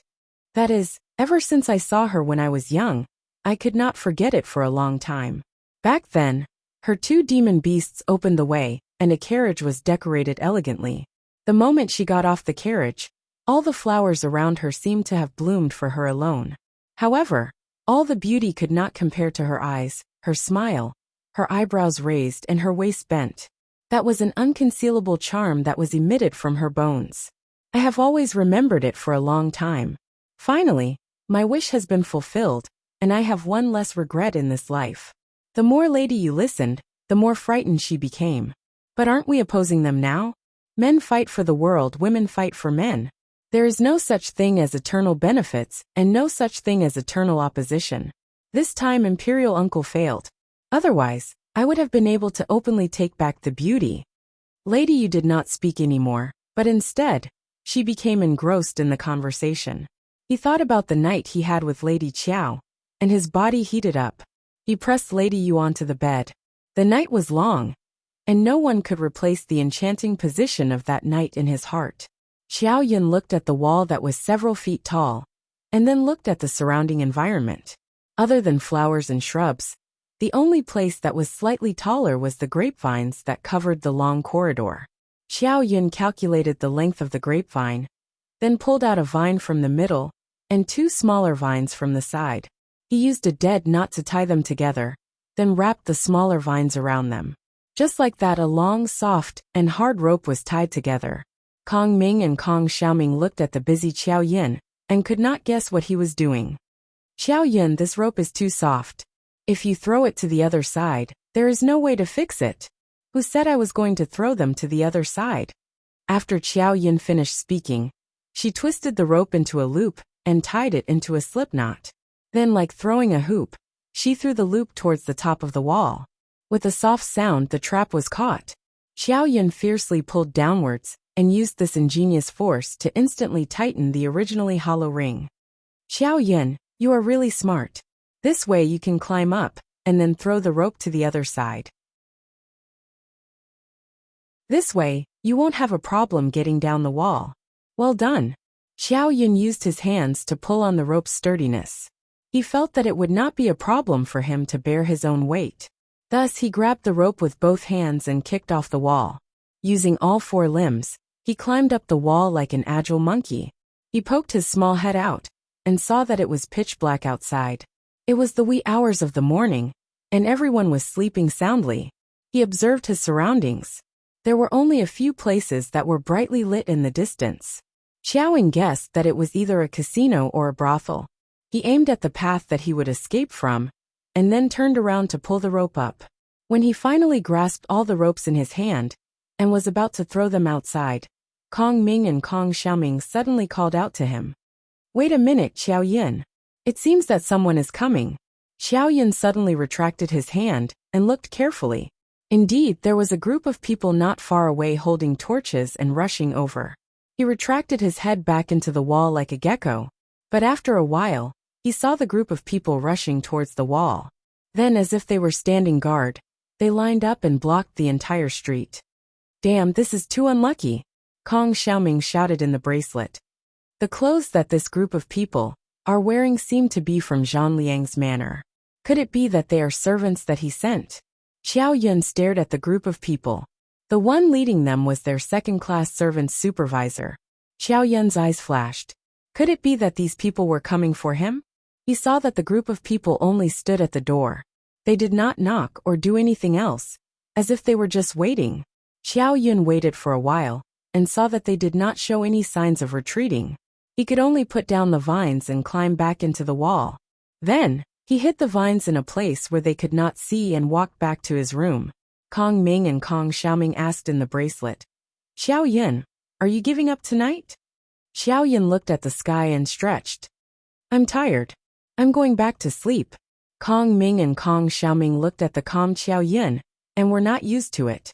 Kong Xiaoming asked Kong Ming, shouldn't he be depressed? Why isn't he worried at all? Kong Ming looked at Xiao Yun, who had already returned to his bed. He said to Kong Xiaoming, he's not Xiao Xiao. He's completely inherited Yinran's personality. Even if the sky falls, he'll be able to withstand it.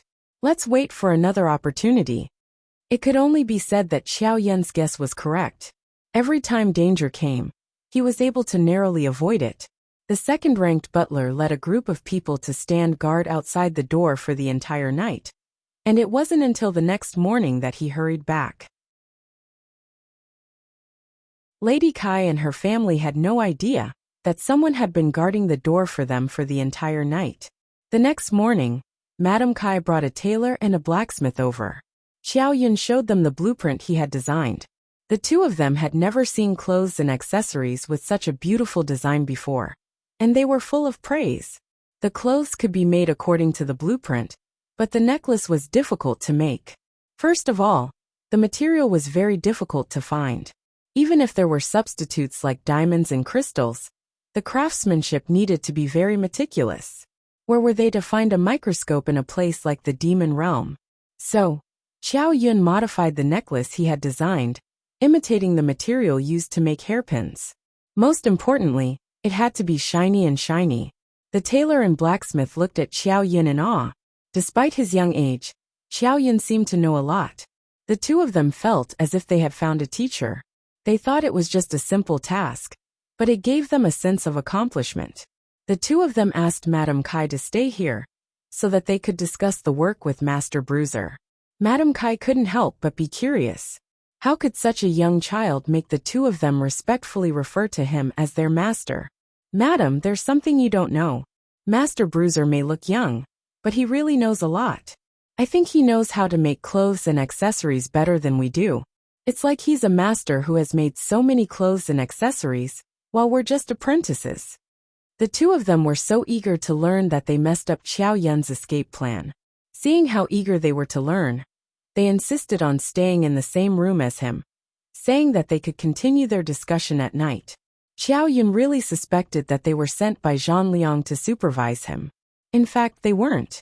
However, the people Zhang Liang sent started to stay in Madame Kai's house the next day, saying that they were there to help Bruiser make the clothes and accessories perfect. Xiao Yun had to think of another way.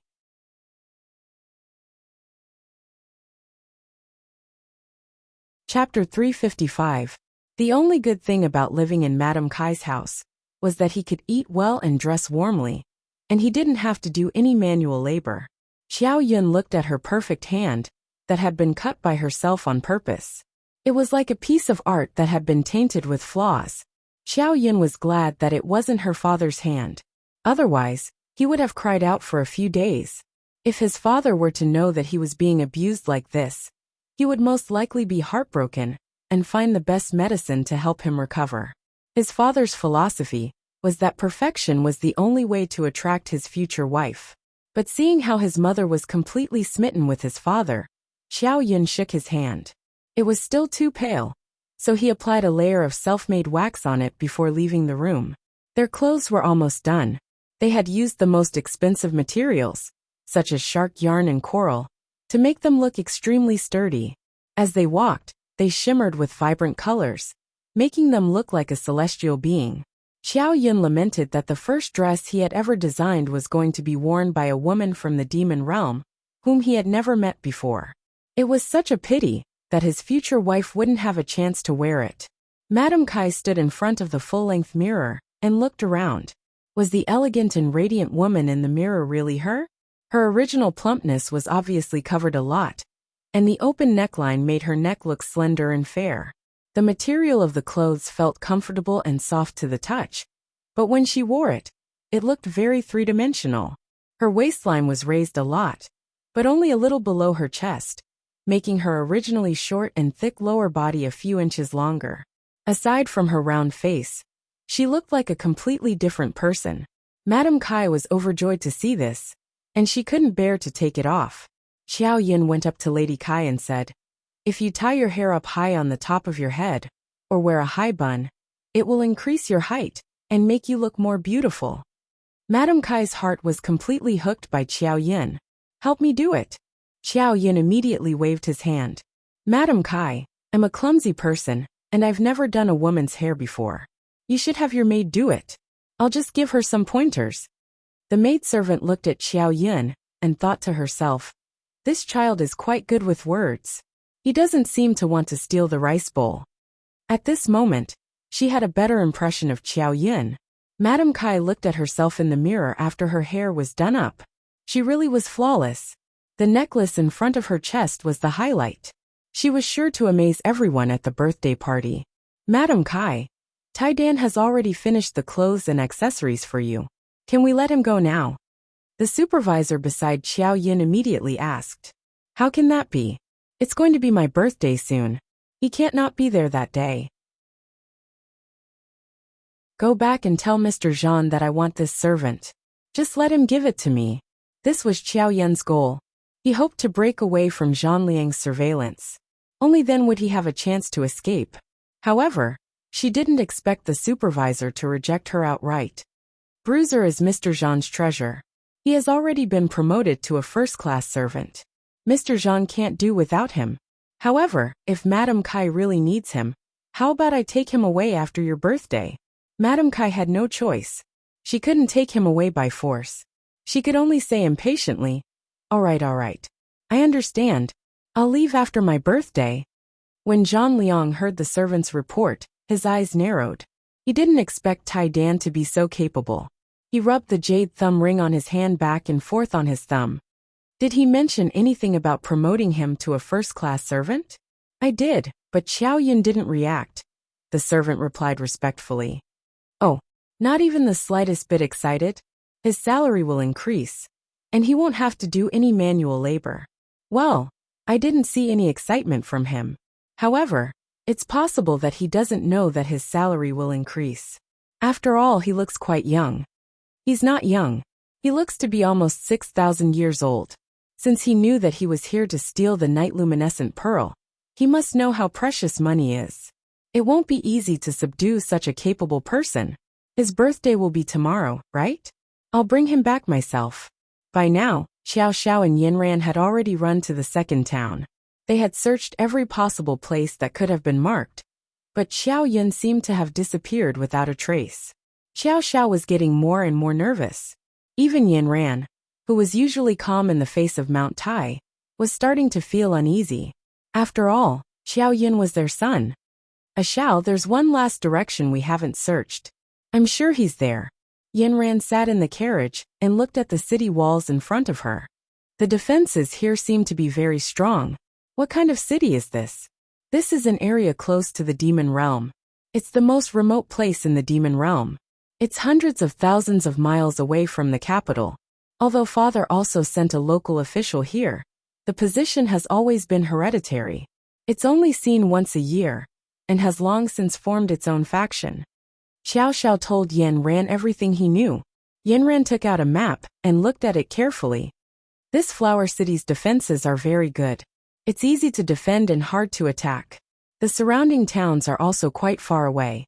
It's a gate to the demon realm. However, if they join forces with the demon realm, they'll become the most dangerous border of the demon realm. This is the last city we haven't searched yet. Xiao, I hope that Yinner is here." Should we go see the local official first? Xiao Xiao asked. Yinran raised her hand. No, we'll disguise ourselves and go in first. We'll search for Yin'er's whereabouts first. The two disguised themselves and pretended to be ordinary citizens of the Devil Realm. Xiao Xiao painted his face black, hiding all his magnificence under the black, while Yinran stuffed a few balls of cotton all over her body, dressing herself up as a middle-aged woman. She had a stocky back and a bear-like waist, which made her look particularly fat. Her face was even uglier. Looking from afar, she and Xiao Xiao looked like farmers. Yinran, should I put a horn on my head to make it look more realistic? Yinran looked at Xiao Xiao. She didn't know where he got a horn and put it on his head. What's the use of just having a horn? You're still missing an eye. Yinran took off his horn. It's still cuter like this. That won't do. I have to have two eyes to look at you. Otherwise, I won't be able to electrocute you. Xiao Xiao winked at Yinran. Yinran's worry was clearly written on her face. Although Xiao Xiao was also anxious, he couldn't bear to see Yinran's worried face. He always used some light words to calm Yinran's heart. Yinran hugged him back and put her fat body in Xiao Xiao's arms. Xiao, you're so nice. Xiao took the opportunity to hug her, but when he grabbed a handful of cotton he pinched it. Ran, if you're really so fat, what method can I use to help you lose weight the fastest? What do you want to do? Don't you like that I'm so fat? Yinran glared at him. How can I not like it? I just think that if you're so fat, I can exercise with you every day to help you lose weight immediately. Flippant. Yinran was amused by Xiao Xiao. Alright, only you can still laugh. I don't even know how my son is doing. I'm really not a good mother. How can you blame yourself? Isn't it my fault? Who asked me to bring you to the demon realm? I didn't expect that you would rebel, and my son would be kidnapped by human traffickers.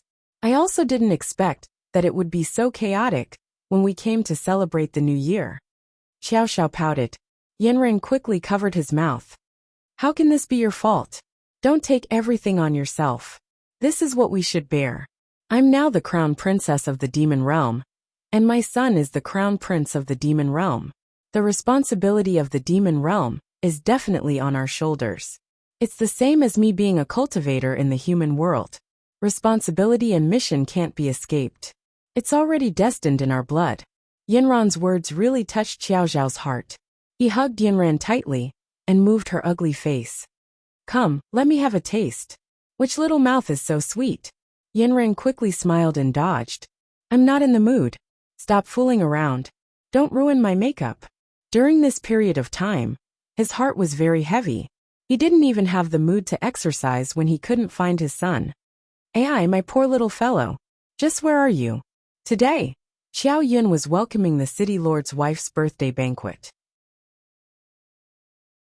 Early in the morning, he was dragged out of bed to help the city lord's wife change. Xiao Yun's current status was that of a professional stylist. From the clothes to the accessories, to the hair, everything was done. As expected, he presented the city lord with a woman as beautiful as a flower. The most important thing was that he was able to show off the city lord's wife's status. This made the city lord extremely happy.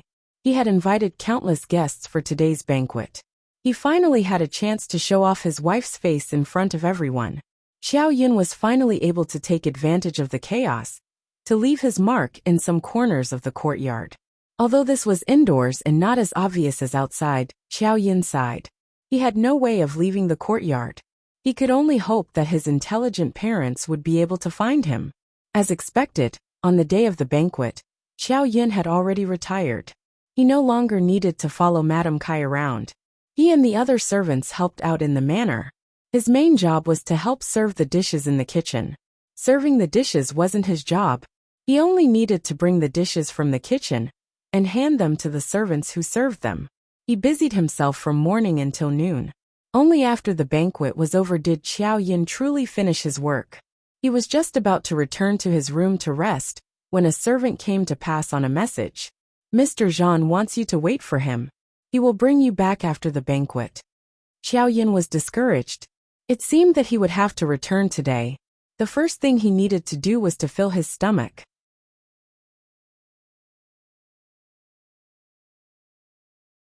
Chapter 356. Aran. It looks like there's something wrong with our outfits. We wanted to dress as normal as possible, but there's no way we'll be able to get in. Xiao Xiao looked at the endless stream of people coming in and out, then looked at his and Yinran's outfits, and shook his head. Aran, if we go in like this, people will probably think we're here to deliver food. Can't we just dress up as gift givers? Yinran stared at the front door. She said to Xiao Xiao, "That's a good idea. Let's go deliver the food." Xiao Xiao and Yinran followed a group of people who were delivering vegetables. They knocked 2 of the people unconscious and took the 2 people's entry tokens. They pushed a cart of vegetables into Lady Kai's courtyard from the back door. "Hey, you 2 don't look familiar. Which family are you from?" They were stopped as soon as they entered. Xiao Xiao hurriedly handed over the plate. "We're from the Zhang family. 2 of our food deliveries are sick today, so my wife and I are here to replace them. It's our first time here, so we don't know where to send the food." Xiao Xiao smiled fawningly. Yinran lowered her head and didn't say anything. She knew that Xiao Xiao's acting skills would be able to handle this. As expected, the man looked at the plate, then at Xiao Xiao. "Today is Madame Kai's birthday, so you'd better be quick about it. Once you've delivered the food, put it away and leave. It's a bit chaotic here today, so don't cause any trouble." "Oh, don't worry. We'll leave as soon as we're done. We won't cause you any trouble." He took out 2 buns he'd bought at the entrance and gave them to the man. The man pretended to be polite, then smiled, and let Xiao Xiao and Yinran in. Yinran secretly gave him a big thumbs up. Xiao Xiao was pleased. "Aran, I'm not an award-winning actor for nothing." The 2 of them followed the food delivery team to the kitchen. After they piled up the food, they were chased away. Then, he heard someone calling from the kitchen. "Tai Dan Wang Kai, hurry up and deliver the food. Don't dawdle here." The 2 of them quickly hid in the dark. Looking at the people coming and going, the 2 of them began to quickly change their clothes. In the blink of an eye, Xiao Xiao and Yinran, who were dressed as an ordinary middle-aged couple, repeated the same mistake and swaggered out. They stopped a servant and asked for directions to the front yard. They turned around and went straight to the front yard. The 2 of them didn't expect Xiao Yin to be serving the dishes next door. Just like that, the whole family missed each other. The front yard was very lively. Xiao Xiao and Yinran sneaked in, picked 2 empty seats, and pretended to greet the people around them. Then they began to eat with the others. Xiao Xiao ate and started chatting with the person next to him. Coincidentally, when the person next to him heard that they were from another place, he immediately started bragging. Madame Kai and the chief official here, Kai Kwa, were the city lords of this town. They had been passed down for generations and had the power to decide life and death in this place. Xiao Xiao and Yinran looked at each other. It was just as they thought. This place was no longer under the jurisdiction of the demon realm. Doesn't Master Kai also receive a salary from the demon realm? Yinran asked curiously. What's that little salary? Can Lord Kai still rely on that little bit of pocket money? He can get whatever he wants here. He can make any policy he wants. Isn't he the one who has the final say? We can only keep paying him tribute. How can we use that little bit of pocket money? Is this place very rich? Xiao Xiao was also quite curious. Of course. We are much more advanced than other places in the demon realm. Master Kai and the others have already opened a trade channel with the demon realm. The demon realm has money, but it's too poor. They don't have enough resources. We just casually take out something here, and they will be happy to worship us. What do you think is the most abundant in our city? Brothels, casinos, and restaurants. They are all packed at night. Don't think that they are all from the demon realm. Most of them are from the demon realm. Isn't there a natural barrier between the demon realm and the demon realm? Yinran was even more curious. That's the most powerful thing here. I only know that Master Kai and the others are powerful, but I don't know how they do it. Xiao Xiao and Yinran carefully observed some of the dishes and fruits on the table. They did indeed look more plentiful than other places, especially some of the utensils, which were comparable to glass cups in the human world. Not to mention, the courtyard was filled with the fragrance of the 4 seasons. The courtyard was decorated like a paradise. She's here, Madame Kai is here.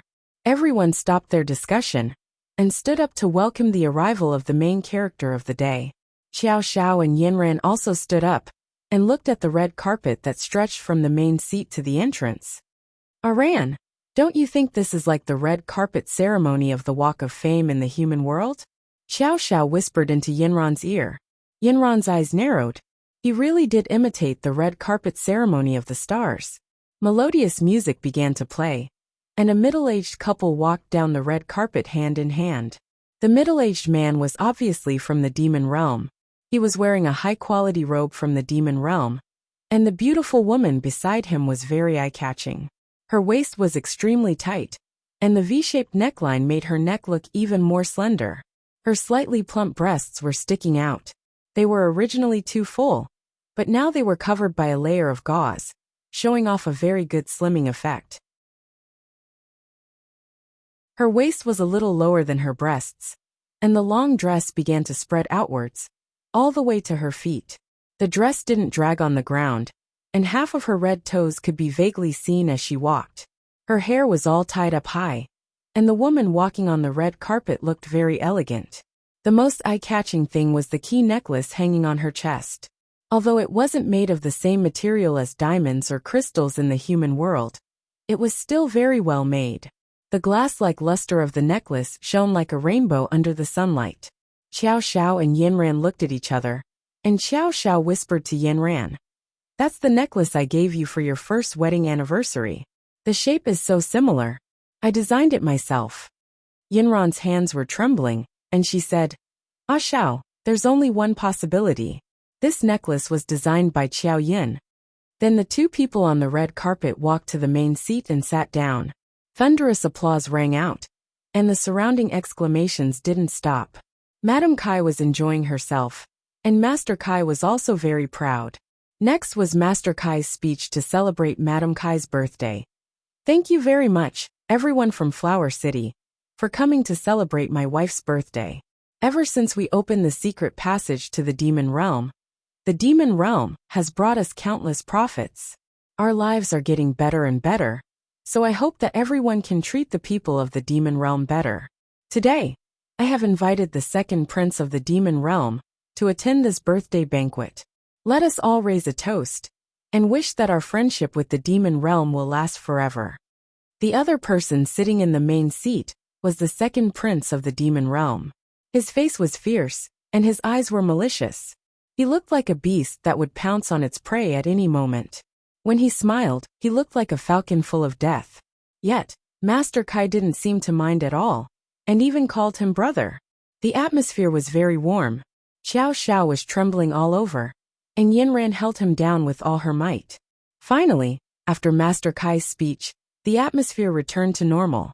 The two couldn't sit any longer, and found an excuse to leave. When the two walked to a secluded place, Xiao Xiao couldn't hold it in anymore. He roared angrily, "Yinran, don't stop me, I'm going to kill that Kai Kwa. He actually colluded with the demon realm. You should know that the demon realm is our biggest enemy. Tens of thousands of years ago, the demon realm and the demon realm were at odds. We beat them all the way back to their homeland, and that's why they didn't dare to rebel. Back then, in order to fight them, many of our people were injured. They're the ones who are truly evil, cruel, and difficult to control. Who would have thought?" Xiao Xiao was trembling with anger. Who would have thought that they've already entered Flower City at the border of the demon realm? They're unscrupulously calling the City Lord brothers, and their friendship goes back to ancient times.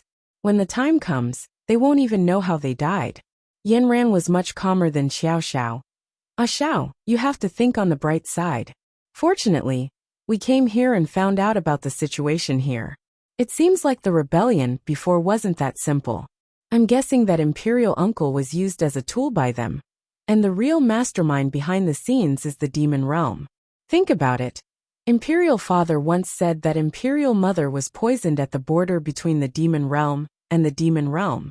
That means that this poison is related to the demon realm. As for that state teacher, and that very suspicious Zhang Liang, I have a feeling that they're inextricably linked to the demon realm." Xiao Xiao still wanted to say something, but Yinran stopped him. "There's one more thing. Ah, Xiao Yin is definitely here. That necklace and clothes were probably designed by him. Let's find the symbol and save him first. Then, I think you'll have to go back and call for reinforcements. I'll send a message back right now and ask Aunt to bring people over. This doesn't conflict with us looking for someone. Okay, you go send the message. I'll look for Xiao Yin here. Tonight, we'll meet at the brothel we saw yesterday. Xiao flew off, and Yinran carefully searched the entire courtyard. Now that all the guests were eating, this was a very good opportunity for her. She searched the front hall and the backyard, and finally found the symbol in the corner of the kitchen, where they delivered food. Yinran immediately thought that Xiao Yin should be in the kitchen. She regretted it so much that her intestines turned green. Thus, she returned to her appearance of delivering food, and stayed in the kitchen for a long time. Even after looking through everyone, she still couldn't find Xiao Yin. She found another 2 people, and specifically asked about Xiao Yin's appearance, but no one had seen him before. At this time, Xiao Yin had already been called away by Zhang Liang. At this time, he was already on a carriage with Zhang Liang.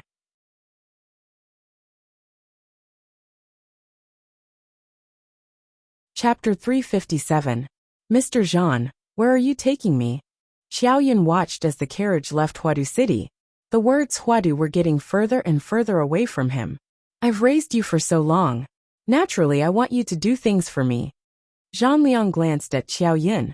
Only now did he realize that Xiao Yin was quite good-looking, except for the birthmark around his eyes. Haven't I been helping you? I've finished all the work you've given me, Xiao Yin said calmly. What's wrong? From your tone, it sounds like you're unwilling? Is it so bad to follow me? It's much better than how you used to live by stealing chickens and dogs. Zhang Liang couldn't understand. Why wasn't Xiao Yin like other people? He was burning incense to be able to follow him. Sneaking around isn't good, but I'm free. What's the point of being restricted by you? Xiao Yin sat in the carriage with his back straight. Freedom? You want freedom? Zhang Liang chuckled. Little friend, your request seems a bit too high. After a while, Zhang Liang continued. It's not that you can't do it. As long as you help me and do it well every time, I can let you have 2 days of freedom a week. When Xiao Yin heard this, he thought, good guy, giving me 2 days off a week. Did he learn this from the human world? Xiao Yin didn't say anything else, but in Zhang Liang's eyes, they had reached an agreement. However, Zhang Liang continued. Whether or not you have the right to negotiate with me depends on how capable you are. However, in 2 years, when you've grown up, I'll help you find a way to remove the birthmark on your face. You can directly go hang a leading role. Xiao Yin's 2 fists were tightly clenched. The carriage traveled for about half a day before Zhang Liang brought Xiao Yin to a neighboring town. He then took out a letter and said to Xiao Yin, Today, I told you to do this. If you do it, then I promise you that you will take a day off every week. If I can't do it, Xiao Yin looked up at him. If you can't do it, you'll be demoted to a second-class servant. However, if you can't do it, it depends on whether you can escape with your life. Xiao Yin took the letter. Since the thing you want me to do is so dangerous, then if I finish it, I want to take 2 days off every week. Xiao Yin looked at Zhang Liang indifferently. After a long while, Zhang Liang said, You're really bold. Those who disobey me all die very miserably. But looking at your appearance, you seem to have a card up your sleeve. Zhang Liang smiled sinisterly. If you really succeed, I'll promise you. Zhang Liang wanted Xiao Yin to go to the city lord's house to steal their seal, and then stamp it on the letter. What does the seal look like? Zhang Liang took out a notice. It was obviously torn from the wall. There was a big seal on it. Although it wasn't clear, one could vaguely tell what words were engraved on it. Is there nothing clear? Could there be something similar? Xiao Yin frowned. Not at the moment. There won't be anything similar. There's only one, and it's unique. As long as you find it and stamp it, your mission is complete. As for how you complete it, I don't care. I'll wait for you here. If you don't come out by tomorrow morning, then I'll probably catch you. I'll be your backup. If you want to live, stamp it and come out with the letter. There's only one exit here. Don't think about coming out from other places. Xiao Yin looked at the city lord's mansion in front of him. It was heavily guarded. There were nearly 20 soldiers lined up on both sides of the gate. Each of them was wearing armor and had long swords at their waists. They had imposing appearances and looked like people who had fought on the battlefield.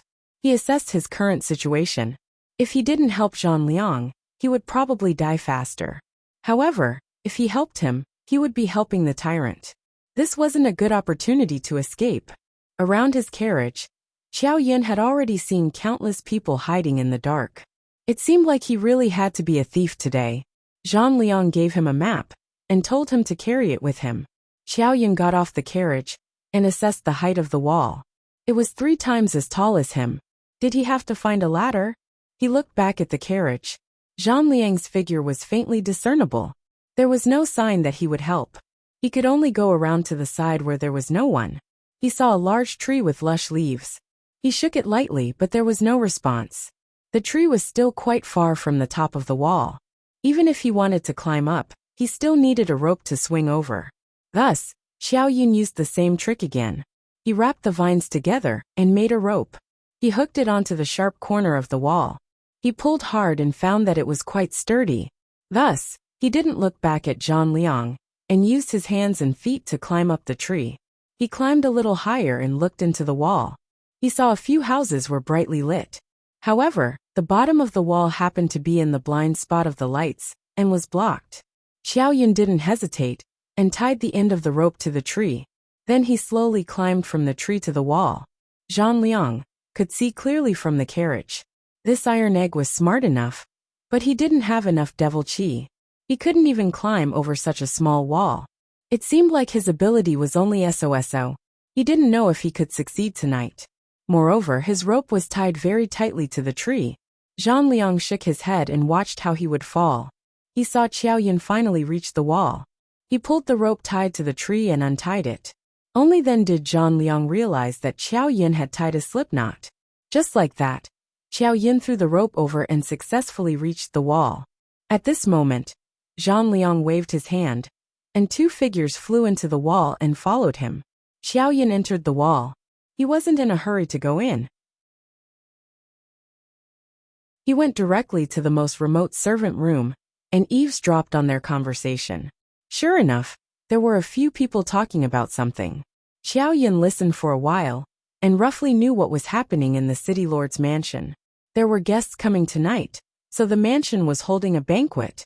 Xiao Yin climbed up a taller tree and looked into the mansion. He saw a brightly lit place with people going in and out. That should be where the banquet was. The other courtyard was the largest in the mansion. It was surrounded by a circle of green plants. The lights were dim, and there were clearly fewer people, but there were still a few servants guarding the door. The map wasn't very clear, but according to Xiao Yin's analysis, that was his destination, the study room. Xiao Yin carefully observed the surroundings of the study.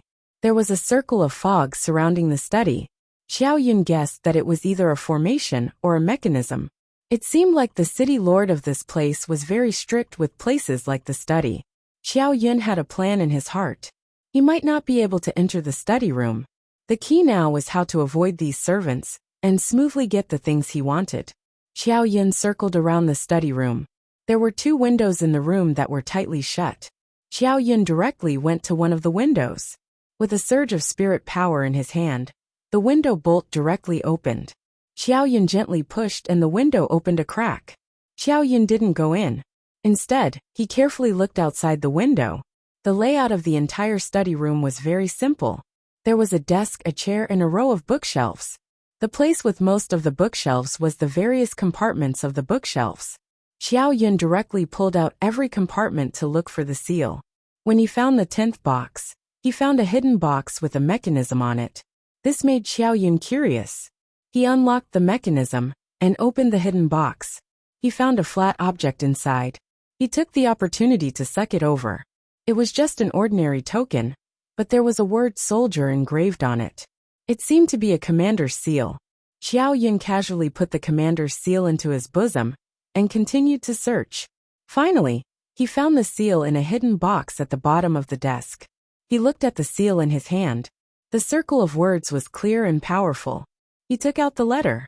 As he stamped it, he quickly skimmed through the contents of the letter. After reading it, Qiao Yun's hand suddenly paused. He was somewhat unable to continue stamping the letter. The contents of the letter set off monstrous waves in his heart. Qiao Yun thought of the blurry notice that Zhang Liang had shown him. His heart moved. He purposely dipped a small piece of the mud in the middle of the letter, and then pressed the seal onto the letter. After doing all this, Qiao Yun returned the window to its original state. Without alerting any of the servants, he directly left the city lord's mansion.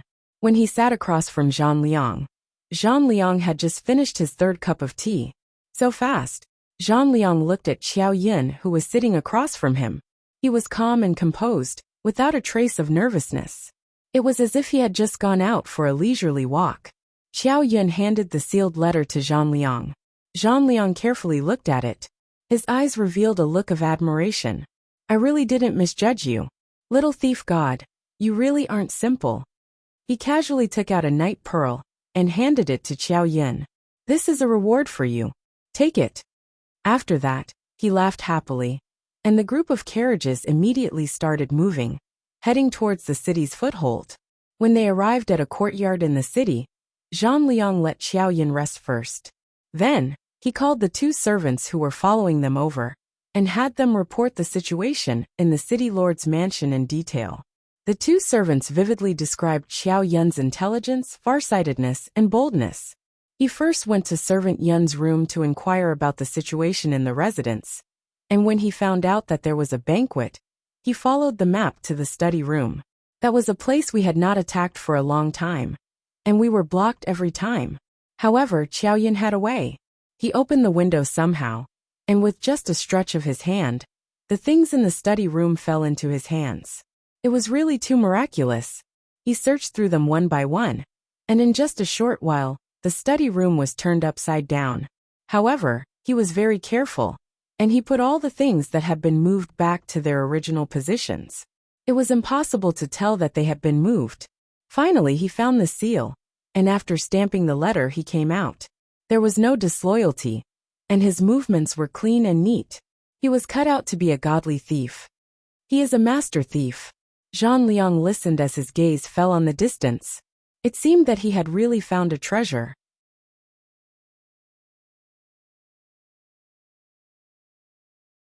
Chapter 358. Yinren finally found out that Lady Kai's dress and necklace were designed by a servant called Tai Dan. And this Tai Dan was Zhang Liang's servant. She finally found the source. It was Zhang Liang who took her son away.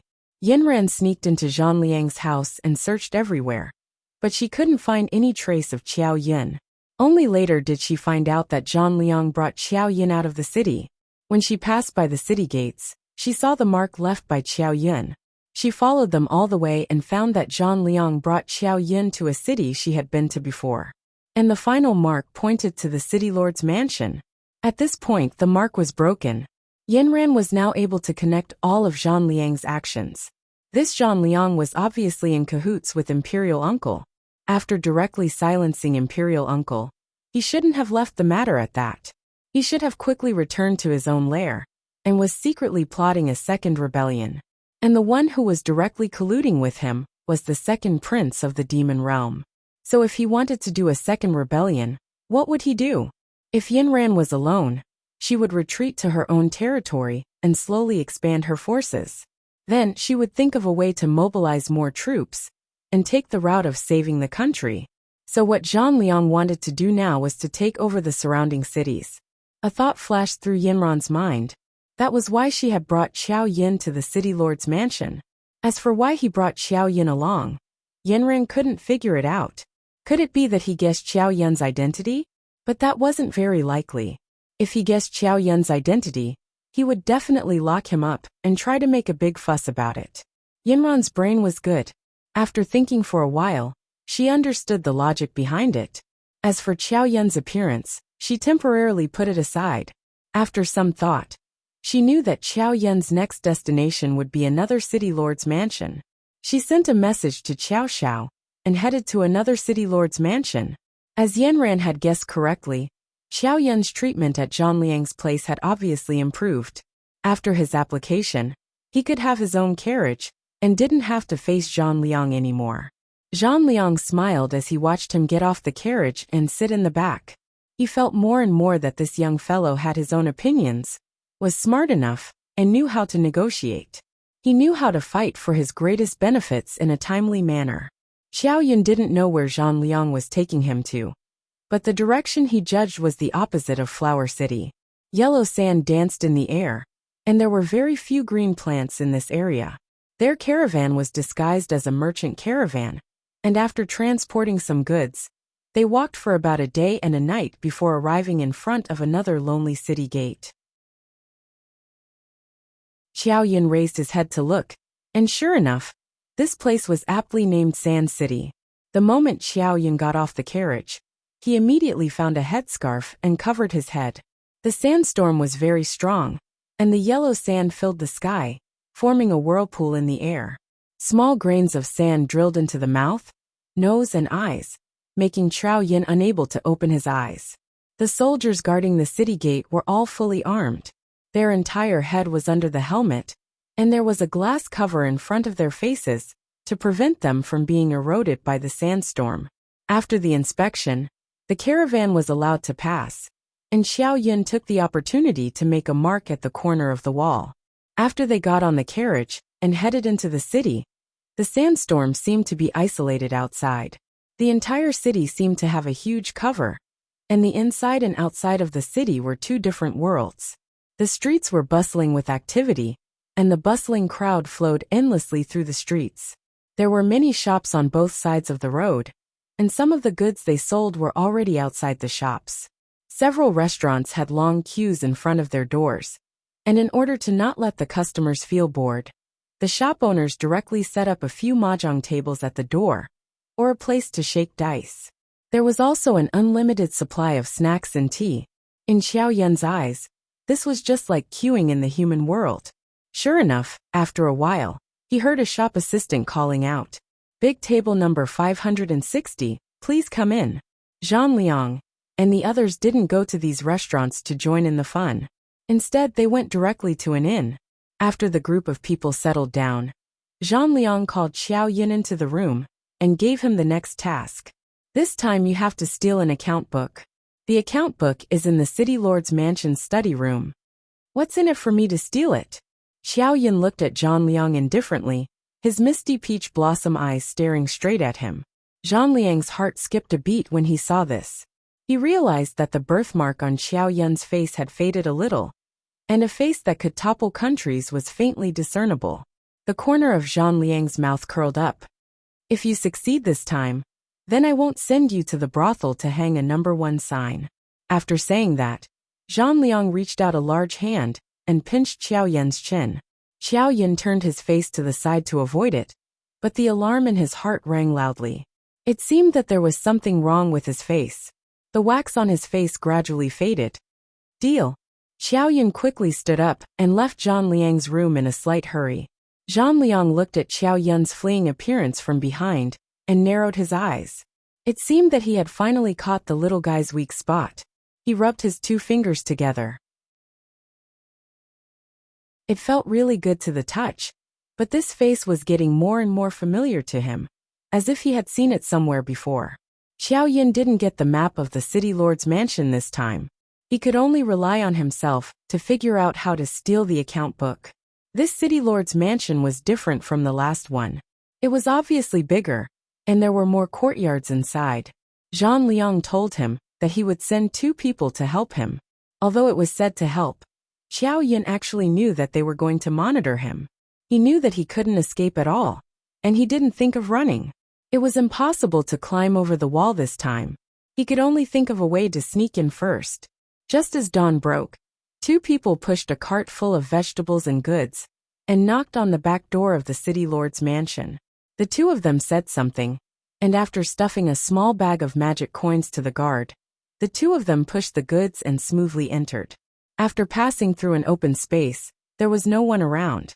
A person came out from the pile of goods. He removed the vegetables on top of his head, tidied up his clothes, and gave the other 2 a look. "Let's go." They directly found the housekeeper here. Xiaoyun directly said who introduced the 3 of them, and prepared to do odd jobs for the day. The three of them smoothly changed into servants' clothes and followed the others to work. Because Xiao Yin looked young, he was directly arranged to go to the kitchen. The other two were adults and were arranged to go to the garden. When the three of them separated, the two people patted Xiao Yin on the shoulder.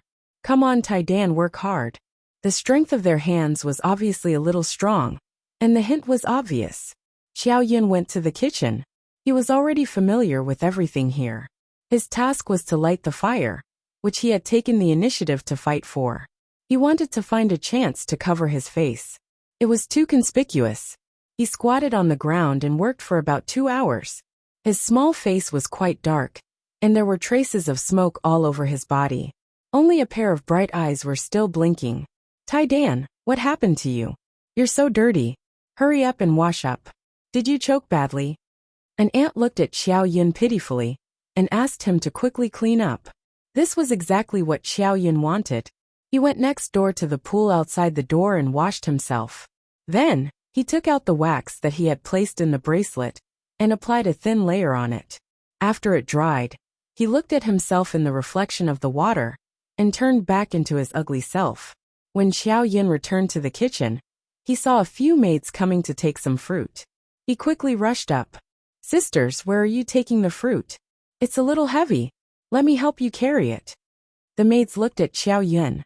Although the birthmark on his face covered some of his beauty, his cute appearance was still very likable. "Are you new? I've never seen you before." "Sisters, this is my first day here. I admire the city lord's mansion to the extreme. I've accumulated good karma in my previous life to have the chance to see it." Xiao Yun's mouth was as if it was smeared with honey. The maids giggled. "Take the fruit and follow behind us. The city lord is receiving guests in the study. We'll take you to see him." Xiao Yun quickly took the fruit and put it in a box. He followed the maids outside. They walked for a long time, passing by pavilions, small bridges, and flowing water. They stopped in front of a house surrounded by green plants. Along the way, Xiao Yun praised the city lord's mansion to the heavens. He praised the city lord's mansion as if it was a devil's palace. The sisters were like fairies that had descended to the mortal world. The maids directly coaxed him into the study. One of the sisters said, "Don't make a sound later." After entering the study, put the fruit box on the table and stand to the side. "We'll take care of the rest." Xiao Yun and the maids walked in while the guests were talking. Xiao Yun saw a man with a big beard sitting in the main seat. There were 2 guests beside him. Xiao Yun guessed that the person sitting in the main seat was the city lord. Xiao Yun put the fruit on the table and then stood to the side. The sisters began to busy themselves. Xiao Yun's big eyes began to look around. This was a guest room. There were 2 rows of bookshelves on both sides. The books on the shelves were for decoration. There was also an inner room. Xiao Yun guessed that the account book was hidden there. He had asked Zhang Liang before why the account book wasn't in the accounting room. Zhang Liang looked at him for a long time. "Little guy, you're still too young. How could you put the account book I want in the accounting room?"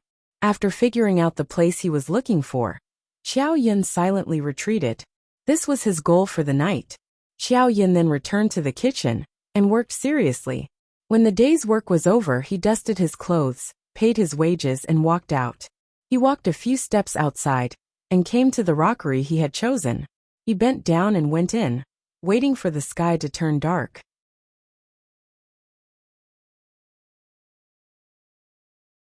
Chapter 359. Xiao Yin, there's no one around. Why don't you run? Kong Xiaoming suggested to Xiao Yin through the bracelet. Even if I run out of this door, I won't be able to escape Zhang Liang's control. This area is his territory. Xiao Yin said calmly. Then you really have to help him steal the account book? Kong Xiaoming didn't know what to do. It's not certain if I can steal it. This place is much stricter than the city lord's mansion. Let's take it one step at a time. Xiao Yin made a mark next to the rockery and directly took a nap in the rockery cave. It was not until late at night when the moonlight shone over the entire castle and the voices gradually faded away that Xiao Yin opened her eyes and prepared to take action. Late at night, the city lord's mansion seemed to be covered by a thick layer of fog. The yellow sand outside the city seemed to be even more rampant at night. Xiao Yin had just come out of the rockery when he heard the sound of the wind. It was like the beating of a drum in the distance, but also like the sound of a horn on a battlefield. Xiao Yin tightened the cuffs on his hands and carefully observed the patrolling guards. From his previous observation, there was only a 5-minute gap between the first patrol and the second patrol. He needed to walk from the rockery to the study room and pass through 5 intersections. Even if he jogged, it would still take him 20 minutes. Xiao Yin saw a small bridge about 100 meters away from him and rushed towards it. When he reached the side of the bridge, he flipped over and hid in the opening of the bridge. He spread his arms and legs wide open and grabbed onto the 4 stones at the bottom of the bridge. His entire body was like a gecko as his face faced Qi Yong below. The moonlight was covered by the fog, and only a little could pass through. At this time, it was a great help to Xiao Yin. He used all his strength to grab onto the stones and calculated the time it would take for the patrolling guards to pass through. Sure enough, after a while, a group of guards walked past. Xiao Yin listened to the rhythmic footsteps above his head. Every vibration made his hands tremble. After such a long time, his fingers were about to turn stiff. His 10 fingers were already white, and his forearms were trembling. Xiao Yin almost couldn't hold on anymore. If he walked any slower, Xiao Yin would fall into the pond. Xiao Yin clenched his teeth and held on for a moment. When the last footstep left the bridge, he would be able to jump up. Wait, you guys go first. Suddenly, the servant who was walking at the back stopped and walked to the edge of the bridge. He unzipped his pants and peed into the pond. Xiao Yun's right hand slipped and almost fell into the pond. At this critical moment, Xiao Yun's small waist twisted along with his slipping arm, and the inertia sent him to the other side of the bridge. His legs kicked off, and his loosened hand grabbed upwards, reaching the edge of the bridge, while his other hand grabbed onto the edge of the bridge like a tiger claw. At this moment, Xiao Yun's back was drenched in sweat. After a while, the sound of urinating stopped, and the footsteps of the servant walked away. Xiao Yun flipped back onto the bridge. His hands were trembling nonstop, and it took him a while to calm down. There were 4 more intersections. Deducting the time that the servant took to pee, he only had 3 minutes left. Xiao Yun looked at another rockery in the distance and assessed his spiritual energy. He directly flew over there. Just as he hit himself, he heard footsteps behind him. Xiao Yun looked at the foot he hadn't retracted in time. He grabbed a stone in his hand and flicked it to the right. Who's there? When the servants heard the sound, they quickly ran in the direction of the sound. Xiao Yun took advantage of this gap and went in the opposite direction to the next intersection without thinking. Because he ran in advance, the patrolling servants hadn't arrived by the time he hid in the bushes. Xiao Yun rested for a while and circulated the spiritual energy in his body. Kong Ming and Kong Xiaoming didn't dare to disturb him. The situation just now was too thrilling, and it scared them to the point of peeing. Just like this, Xiao Yun, with his intelligence, finally arrived outside the study. The study was still the same as during the day, but at this time, the entire study was filled with people. Not only the windows and doors, but even the walls were filled with people. It wasn't an exaggeration to say that there were 3 layers of people surrounding the study. According to Kong Xiaoming, not even a fly could fly through. Xiao Yun was worried. He looked at these servants and saw that they didn't have any intention of changing shifts. He waited for a while and found that the change of shifts was seamless. There was no place to insert himself. He looked up at the sky. Although the sky was gloomy, it didn't seem like it would rain at all. He looked around again. The 2 people who were supposed to help were nowhere to be seen. At the crucial moment, no one could be counted on. Xiao Yun sighed in his heart. If the mission failed, he probably didn't have any value. Zhang Liang's cold heart would probably really sell him to a brothel. Before he was saved, Xiao Yun was like a pawn in the hands of a human trafficker. If he was slightly disobedient, he might be sentenced to death. Xiao Yun thought for a while. He looked at the densely packed servants in front of him. It seemed that he could only use an extreme method. He withdrew from his hiding place in front of the door and turned to the other side. He saw that there was also a courtyard inside. It was just that the courtyard wasn't big, and the room wasn't spacious. From afar, from the shadows in the window, it seemed to be two women. Xiao Yan sighed in his heart. It seemed that he had to let you down. I hope you can move faster and escape.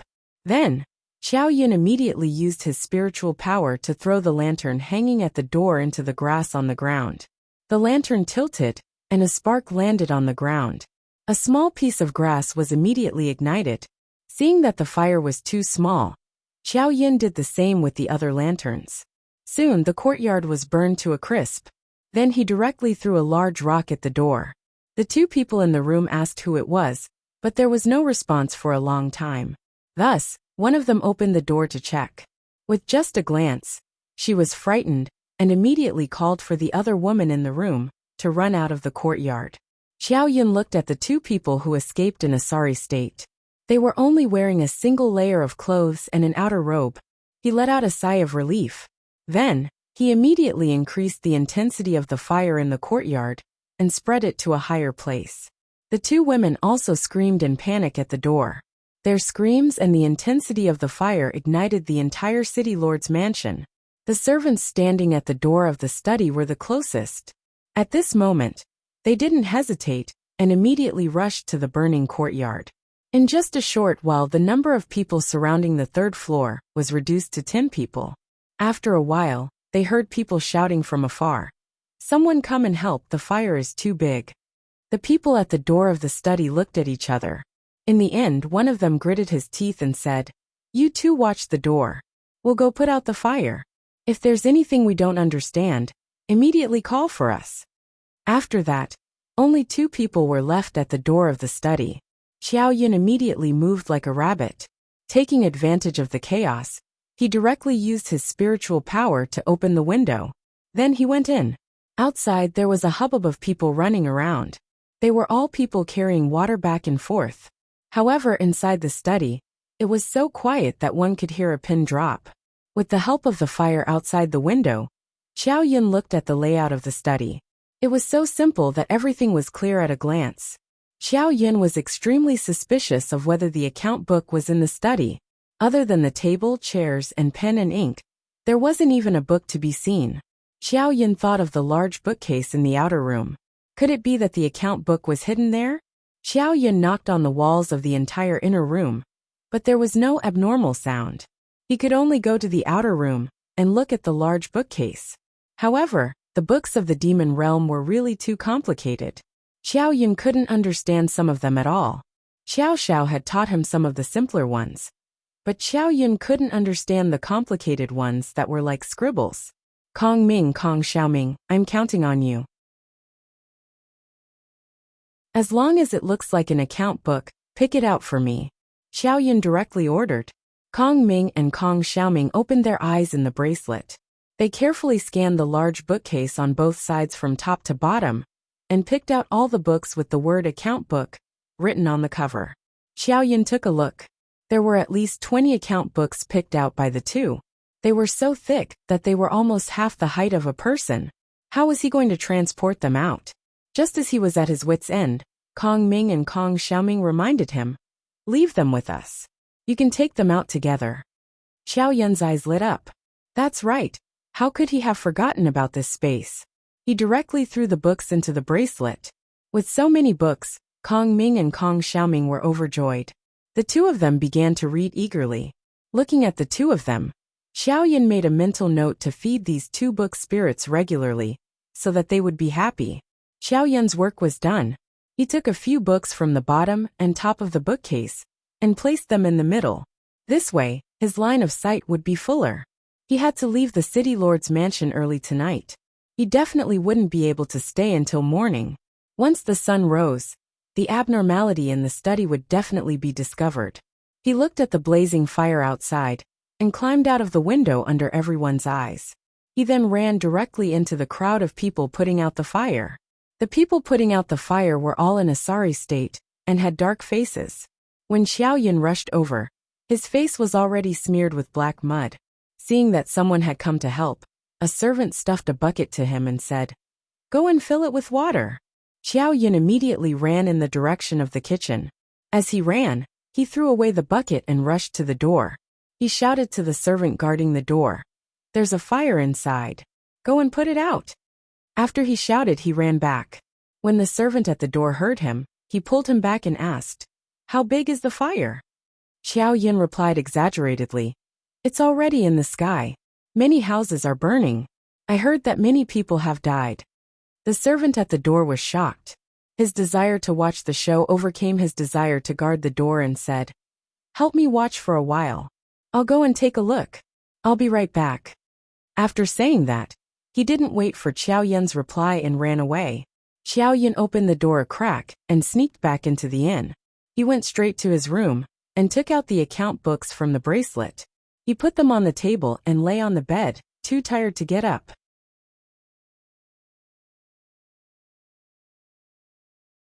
Chapter 360. Xiao Yin, don't sleep yet. Those account books can't be taken out just like that. We looked at them for a while just now. There's something fishy about them. Kong Xiaoming shouted from the bracelet. Xiao Yin had already heard footsteps outside the door. He guessed that it must be the human trafficker Zhan Liang. He quickly threw the account books into the bracelet. After a while, a few of them were thrown out. There were 2 left behind by Kong Ming and company. "Tai Dan, you're back?" Zhan Liang pushed open the door and looked at Xiao Yin, who looked like a beggar. His smile was as amiable as if he had seen a money tree. "Come eat first." With that said, he clapped his hands, and someone immediately came forward to deliver food. Xiao Yin didn't stand on ceremony and swept the food on the table clean. Zhan Liang watched him eat as he casually flipped through the account books on the table. When he was done flipping through them, he said to Xiao Yin, "There's no time for you to wash them. I reckon they'll catch up soon. Let's go." The convoy was the first to leave the city gates at dawn. Not long after they left, they heard a voice from afar. It was urgent and hysterical. "Close the city gates, close the city gates. Search the entire city." At the last moment before the city gates were closed, a beautiful figure rushed in just as the gates were about to close. Xiao Yun's eyes glanced over, and he immediately stood up from the carriage. His eyes instantly turned red, but he didn't manage to call out his mother, as he was drowned in the yellow sand. Xiao Yin sat in a daze as he watched Yinran disappear into the city. However, after a while, his eyes lit up again. His mother was already very close to him. The worry of being kidnapped for many days was like landing. His heart was at ease. He just had to hold on a little longer, and he could go home. "What's wrong? Eat more. Why are you in a bad mood?" Zhan Liang picked up some food with his chopsticks and placed it in Xiao Yin's bowl. Xiao Yin glanced at the food in his bowl indifferently and silently ate it. "Your account books are very useful, and you're the only one who came back. My other 2 subordinates were said to have been captured. In the end, they could only bite their tongues to commit suicide. Tell me, how did you not get caught?" Zhan Liang smiled at Xiao Yin, as if the death of 2 people under him was as normal as drinking water. Xiao Yin said slowly, "I just set a fire, then sent people away and stole the account books." Zhan Liang heard him speak casually. "How did his 2 subordinates die?" He didn't say anything else. Before he left, he said to Xiao Yin, "Get ready. Come with me to discuss business later." Zhan Liang brought Xiao Yin to the middle of the yellow sand. In the yellow sand that filled the sky, their convoy moved at a moderate pace. Just as Xiao Yin felt that they had entered the depths of the desert, the scene in front of him suddenly changed. The yellow in front of him suddenly added a bit of green. It was originally specks of stars, but they gradually connected together. In the end, a small oasis appeared. The people here looked more like the unpurified people of the demon world. They walked and walked. He didn't understand why Zhan Liang came here. It wasn't until the 2 of them sat in a tent that Xiao Yin realized that Zhan Liang didn't ask him to leave. Then, Xiao Yin stood behind Zhan Liang and listened to him talk business with the other party's leader. It turned out that there was a special kind of plant in this oasis. It was because in the entire demon world, only people who lived in this oasis could raise it. In other words, the plant was very picky. Only here could it grow and live. Xiao Yin learned from Zhan Liang that this plant was a very precious medicinal ingredient. If it was added into a pill, it could be refined into a medicine that could bring the dead back to life. Zhang Liang came here to buy this plant. Xiao Yin accompanied Zhang Liang and the tribe's leader to the center of the oasis. When he got closer, Xiao Yin realized that it was an extremely rare red flower. It bloomed beautifully. Xiao Yin was about to lower his head and touch the petals when Kong Ming and Kong Xiaoming immediately stopped him. The more beautiful something is, the more poisonous it is. This is very similar to the poppy in the human world. Xiao Yin quickly retracted his hand. He looked at the large red flower. It bloomed beautifully. It was so red that it dripped with blood. It spread out like a red carpet on the ground. The only water source was irrigated from its roots. In a short while it was sucked full. The originally withered leaves were now smiling again. Zhang Liang and the tribe's leader looked at the large field of red flowers and smiled with incomparable satisfaction. This year's growth is especially good. You came at the right time. In another month, it will be fully mature. How much can you make with so many? Zhang Liang asked. Just a little is enough. I was afraid that I wouldn't be able to supply it. The tribe's leader smiled so widely that his mouth reached his ears. Zhang Liang was very satisfied. He looked at Xiao Yin behind him and frowned. He looked completely confused. Tai Dan, you will slowly understand these things. If you are willing, I will teach you slowly. Remember, as long as you follow me, you won't have to worry for the rest of your life. Xiao Yin frowned and pretended that he didn't understand. This was the effect that Zhang Liang wanted. Zhang Liang casually handed him a small night pearl. Don't you like this kind of thing? Take it and play with it. Yinran rushed through the city gate at the last moment. The wind and sand had blinded her eyes. She only saw a group of carriages slowly moving into the desert. She turned her head to take a look, but the city gate blocked her line of sight. Who are you? Tell me your name. A general guarding the city was leading his men to seal the city. He was shocked by the woman who suddenly rushed in. Yinran took out her waist token and showed it to the general. The general was shocked. So it was someone from the demon palace. Bring me to see your city lord. Yinran ordered. When the city lord heard that it was the crown prince's wife, he hurriedly knelt down and bowed. The city lord here was surnamed Sand, and the city was called Sand Capital City. Sand Lord introduced the basic situation of Sand Capital City to Yinran. So this is a desert. When the demon lord came here, he helped them to add a cover over the sky. That's why the people of Sand Capital City can live and work in peace and avoid the extreme weather of the desert. Therefore, Sand Lord was very grateful to the demon lord.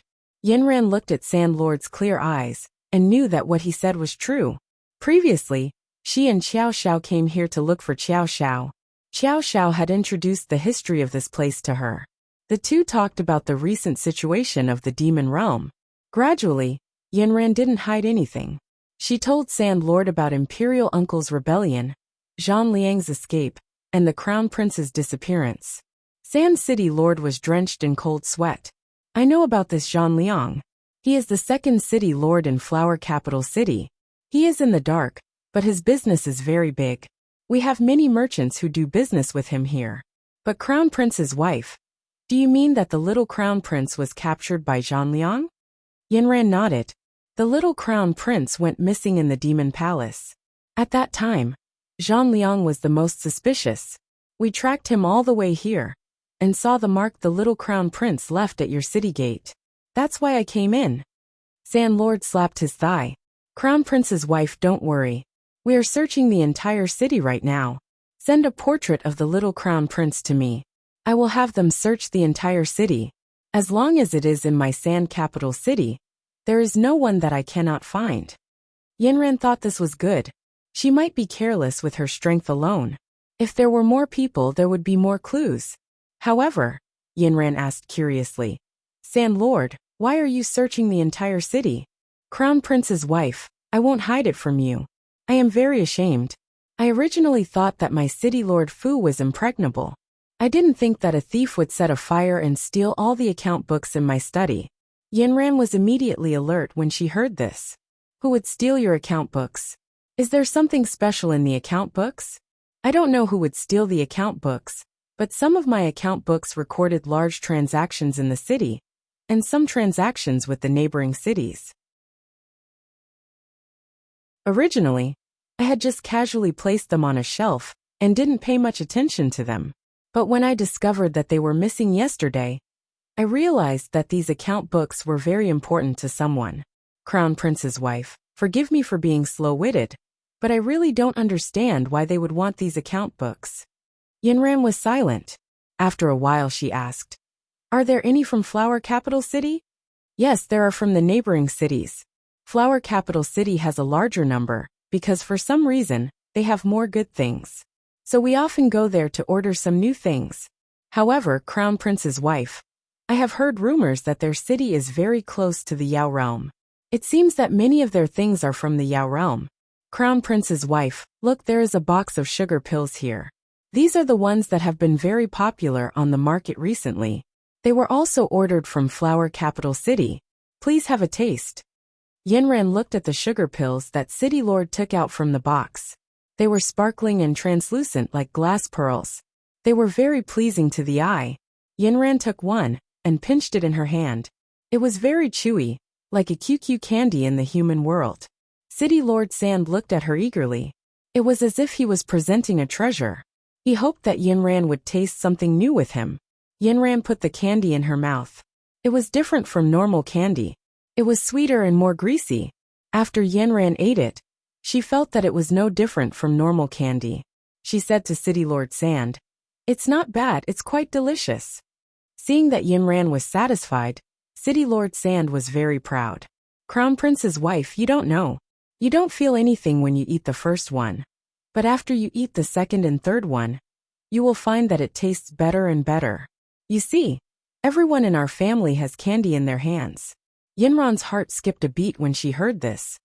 City Lord Sand, are you saying that the more you eat this, the more you want to eat it? What will happen if you don't eat it? Yes, it will make me want to eat it more and more. If I don't eat it, I will feel like something is missing. Yinran was shocked. City Lord Sand, there is clearly a problem with this candy.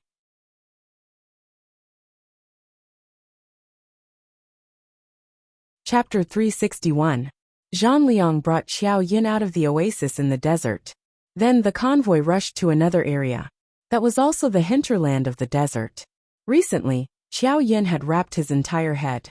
The wind and sand were too strong, raging back and forth in the desert. If he was not careful, it would enter his eyes, nostrils and ears. When they finally got out of the car and saw the locals, they realized that the locals were much better equipped than them. Everyone was wearing something similar to a gas mask when they went out. When he also received a gas mask, Xiao Yin finally felt much better. He touched his skin that had been dried by the wind and sand. It no longer felt as smooth and tender as before. His father was probably going to nag him again. He shook the headscarf that he had wrapped around his head. He heard the rustling sound of sand falling down. Some of it could not be shaken clean at all. It was embedded in the fibers of the headscarf just like that. Soon the gas mask did not take long. Xiao Yin followed Zhang Liang and the others through a hole made of sand and walked into an underground kingdom. There was an endless underground palace. There were thousands of people inside. At this moment, everyone was wrapped up tightly. There was not a single bit of exposed skin. Xiao Yin's first impression was that he had come to a pharmaceutical factory. Hundreds and thousands of pharmacists were doing experiments. Zhang Liang led a group of people and followed the guide through the factory. It was obvious that Zhang Liang was very familiar with the guide. Zhang Liang directly called him Old Gon. Old Gon's stomach was very big. He was a typical person from the devil realm. He had long horns on his head, thick limbs, and a big mouth. He looked like a hippopotamus. When he walked dong dong dong, it was like a wooden stake knocking on the ground. He joked with Zhang Liang along the way and listened to Zhang Liang talk about interesting things outside. They laughed and laughed as they walked to the end of the underground factory. After turning a corner, Xiao Yin was shocked. He saw a large patch of red entering his eyes. It was about 10 meters tall. The entire underground factory was piled up from bottom to top. It was the flower he saw in the oasis. Holy sh*T. This is a drug manufacturing base. Kong Xiaoming shouted in the bracelet. Xiao Yin looked at the red flowers piled up here. They were still connected to the lush branches and tender green leaves. They were like the gentle hair of a young girl. At this moment, they were intertwined, piled up, and clustered together. The beautiful flowers on top were like shy faces, tender and alluring. The sturdy fruits were like newborn babies, flashing their tender and puffy faces, making people want to pinch them. Old Gon pulled out a flower from the side and held the fruit in his hand. He pierced it with a dagger and saw that the fruit looked like it was overflowing with milk. Along the surface of the fruit, a milky white liquid flowed out. It looked pure white and flawless, making people want to get close to it and protect it.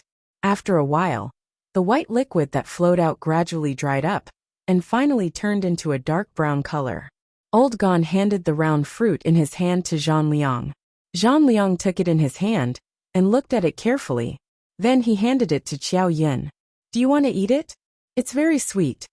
Qiao Yin took the poison that he saw and pretended to be puzzled. "What is this?" Zhang Liang laughed. "You haven't seen it before? This is good stuff." The group of people finished looking at the flowers and came to another warehouse. They saw that this warehouse was filled with countless boxes from bottom to top. Old Gon took out a small box and handed it to Zhang Liang.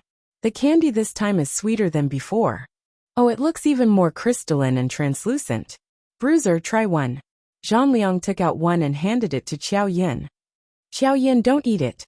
This is a drug," Kong Xiaoming shouted in the bracelet. Qiao Yin's eyes flashed as he took the candy and put it in his mouth. But at that moment his palm moved slightly. Zhang Liang thought that it had entered his mouth, but in fact Qiao Yin threw it into the bracelet. Qiao Yin pretended to chew and said to Zhang Liang with a frown, "There's nothing special about it. It's just a normal candy. It's slightly sweet." Zhang Liang's smile widened. Old Gon smiled sinisterly at this scene and stuffed an entire box of candy into Qiao Yin's mouth for him to eat slowly. Qiao Yin now completely understood that this was a drug factory. The poppy flower was the raw material for their drug production, and the final product was the candy. Qiao Yin's gaze deepened. It seemed that this Zhang Liang was definitely a poisonous snake hiding in the dark. Where was he going to sell so many candy? Lord Sandust was shocked by Yinran's words. "Crown Princess, this is just normal candy. What's wrong with it?" Yinran said seriously. "I suspect that this candy is a drug. It's addictive. If you can't eat the candy, you'll lose your mind and crave it. I want to ask Lord Sandust, how long have you been eating this candy?" Lord Sandust jumped in fright when he heard this. He recalled and said, "This seems to be half a month ago. When my steward went out to purchase, he brought back some. They said that it was very popular on the market. Is there really a problem? I hope my guess is wrong, Lord Shah. How about this? Can you ask all the people in your residence to stop taking this kind of sugar pill?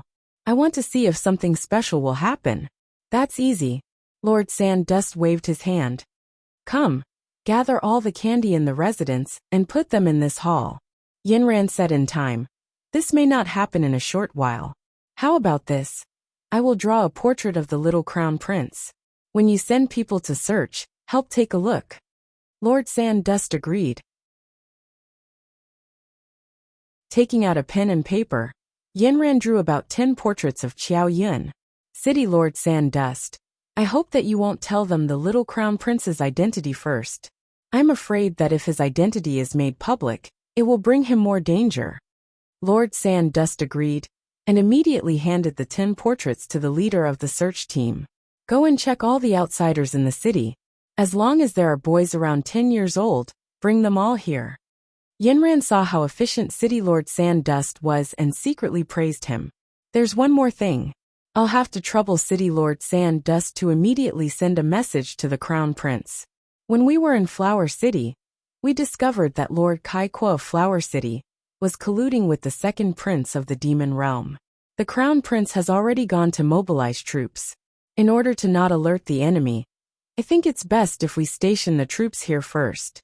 City Lord Sandust was shocked. Flower City is right next to our Sand City. They actually dared to collude with the Demon Realm? That's practically selling out their own country for glory. Furthermore, I know that the Demon Realm has always had bad intentions. When I was at the border, their second prince also sent people to negotiate with me. He wanted to cooperate with me, but I scolded him and chased him out. So I think now that Flower City has become a subsidiary of the demon realm, this battle is imperative. City Lord Sandust stood up heroically. Crown Princess, don't worry. For this battle, our Sand City will be the strongest shield. We also have 10,000 soldiers here. If you want to fight, we will not retreat. Good. Yenran was infected by City Lord Sandust's courage and sincerity. Please send a message immediately. I believe the Crown Prince will be here soon. After the two finished talking, Yenran directly strolled around the City Lord's mansion. The mark that Xiao Yin left for her was here. Soon, she also saw the mark that Xiao Yin left on the side of the fake mountain. Looks like Xiao Yin must have been here before. Yenran continued to follow the mark. In the end, she found the inn where Xiao Yin and the others stayed. In one of the rooms, she also found the mark left behind by Xiao Yin. But from here, the clues were cut off. Just as Yenran was frantically searching the Sand City, Crown Prince Xiao Xiao had already transferred a group of troops from his aunt to the Sand City. Along the way, he received a message from Yenran and the City Lord. The troops that were originally going to Flower City changed direction and arrived outside the city. Yenran looked at the travel-worn Crown Prince Xiao Xiao from the city gate tower. Although his face was covered with a headscarf in the sandstorm, the tall and straight temperament, and the figure riding on the magic beast, let her know that this was her lover. The troops were welcomed in, and specially found an open space for them to set up camp. Xiao Xiao and Yenran came to the City Lord's mansion together to face the terrible situation in the mansion. The first to act up was the City Lord's wife. She loved to eat sweets. Since the sugar pills were sent to her, she could eat several a day. After half a month, she ate several boxes of them. The next morning after the sugar pills stopped, the City Lord's wife seemed to have gone crazy and crazily shouted for sweets in the room. The maids gave her other sweets, but she couldn't eat them at all. At first she was noisy for a while, but after a while she was fine. But later, the episodes became more and more frequent. About every 2 hours she would go crazy. No one could stop her. When the City Lord's wife found out that all the sugar pills had been received by the City Lord, she didn't care. She didn't even put on her shoes, and quickly ran to the City Lord's study. The City Lord was talking to Yenran and Xiao Xiao about Huadu City. They saw the City Lord's wife rush in with tears and snot. Her hair was very messy, and she didn't even put on her shoes. The socks on the soles of her feet were black from running on the ground. The City Lord saw that his wife was so unruly and wanted to reprimand her. But before he could open his mouth, his wife had already pounced on the sugar pills on the table and stuffed them into her mouth. The three people were so shocked that they didn't have time to stop her. They saw the City Lord's wife sitting on the ground with her head leaning on the small table where the sugar pills were placed. Her hands were still trying to grab more sugar pills. The City Lord immediately went forward and helped his wife up. "Madam, what's wrong? What happened?" The City Lord's wife's eyes suddenly widened. She grabbed the City Lord's sleeve and cried miserably. "Master, you can't take away the sugar pills. I want to eat sweets. I want to eat sweets. Without sweets I'd rather die." Sandust Lord was pulled to the ground. He looked back at the Crown Prince and Crown Princess with an ashen face.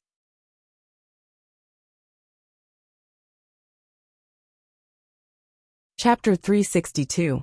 Then Lord Sand knelt at the Crown Prince's feet and cried, "Crown Prince, we were harmed by evil people. Please save our family." Xiao Xiao still didn't know what was going on, but when he looked at the appearance of the Sand City Lord's wife, he felt a sense of déjà vu in his heart. He suddenly turned his head to look at Yenran, who nodded at him. "It's drugs." Lord Sand then turned around and hugged his wife. He shouted outside, "Hurry up and call the doctor. Call the doctor." After a few minutes, the doctor still hadn't arrived. However, maids kept running in. "Miss can't take it anymore. She also needs sugar pills." After a while, someone came to report. The housekeeper also collapsed. The repeated attacks confirmed that the sugar pills were drugs. Lord Sand's face was ashen. Finally, the doctor was dragged in. After he examined Lord Sand's wife, he immediately knelt on the ground. Lord Sand's illness is easy to cure, but it's difficult to cure. It's indeed a poison without an antidote in the world. Lord Sand's eyes suddenly widened. How can it be cured? The doctor pointed at the scattered sugar pills on the table. As long as you eat this, you'll be fine. However, you have to keep eating it. Also, this sugar pill will make your body weaker and weaker. It's estimated that you'll only live for a year if you keep taking it. A year what? The doctor didn't dare to say. He knelt on the ground and shook his head. Lord Sand shouted, "If you have something to say, just say it. I won't punish you." The doctor could only bite the bullet and say, "She'll die in a year." Lord Sand sat on the ground in a daze. He looked at his wife and the servants who kept kneeling at the door. He thought about himself and looked at the crown prince and crown princess in a daze. Was there any other way to save her? Xiao Xiao and Yinran said in unison, "There is." Lord Sand almost cried tears of joy. He asked the crown prince and crown princess to help save his wife. Xiao Xiao stepped forward and helped the Sand City Lord up. Drugs are very overbearing. It's not that we really have any antidote. Drugs need to rely on one's own willpower to overcome it. We have encountered similar cases in the human world. There have been many successful detoxification. As long as there are no more drugs in the market, everyone can get better. City Lord Shah's eyes reddened. Crown Prince, Crown Princess, what should I do now? I'm guessing that your family isn't the only one who's been poisoned in the entire city. I hope that City Lord can announce to the entire city that this type of sugar pill is absolutely not to be eaten. Secondly, please send someone to collect all the sugar pills and destroy them publicly. Thirdly, please announce the method of detoxification to the entire city. If there are people who are addicted to the drug, ask their family to tie them to the bed and not allow them to get out of bed. No matter how they beg, they can only be ignored. Let them build up their confidence and get through this period of time. Xiao Xiao said to City Lord Sand earnestly. City Lord Sand was a decisive person. Okay, I'll do these 3 things immediately. At the same time, there's a 4th thing that I need to investigate. Where did this type of sugar pill come from? We need to put an end to all entrances and exits. Only then can we prevent it from spreading in the Sand capital. City Lord Sand, you can go do what you need to do. Your wife will be handed over to the Crown Princess. Her spiritual power is profound and will alleviate some of her pain. City Lord Sand bowed deeply to Xiao Xiao and Yinran, then hurriedly walked out of the room. Aran, is there any news of our son? As soon as City Lord Sand left, Xiao Xiao immediately stepped forward and hugged Yinran, helping her comb the slightly messy hair on top of her head. Looking at her tired face, he knew that she was really tired during this period of time. Our son came here. I suspect that the account book in the City Lord's residence was stolen by our son. Yinran hugged Xiao Xiao back and wiped the dust on his face with a handkerchief. Why did he steal the account book? Could it be that our son was forced? Then did he suffer a lot? Xiao Xiao anxiously grabbed Yinran's slender waist. Our son is very smart and will definitely find a way to escape. Moreover, Kong Ming and Kong Xiaoming are with him. Don't worry too much. The entire Sha capital has been searched. If we can find traces of our son, that would be the best. Yinran pulled Xiao Xiao to sit down and patted his chest. I say, with your temper, don't be so anxious. You're a father, you have to be calm when things happen. Aran, you know, I'm very calm when dealing with other things. But as long as it's about you and our son, I can't calm down. Yinran leaned close to Xiao Xiao's chest. Don't worry. I feel that we are getting closer and closer to our son. At least, it's much better than not having any news a few days ago. Xiao Xiao hugged Yinran. Aran, you are the backbone of our family. With you, I don't have to worry about anything. As he spoke, Xiao Xiao's hands began to wander around Yinran's waist. Yinran held down Xiao Xiao's hands and glared at him. We haven't found our son yet, and you're still in the mood. Xiao Xiao rested his head on Yinran's shoulder and sighed. I'm really not in the mood. Xiao Yun now had a general understanding of Zhang Liang's business. No wonder people respected him so much. No wonder people said that he was as rich as a country. It turned out that he made money from selling drugs. And Zhang Liang didn't avoid him now.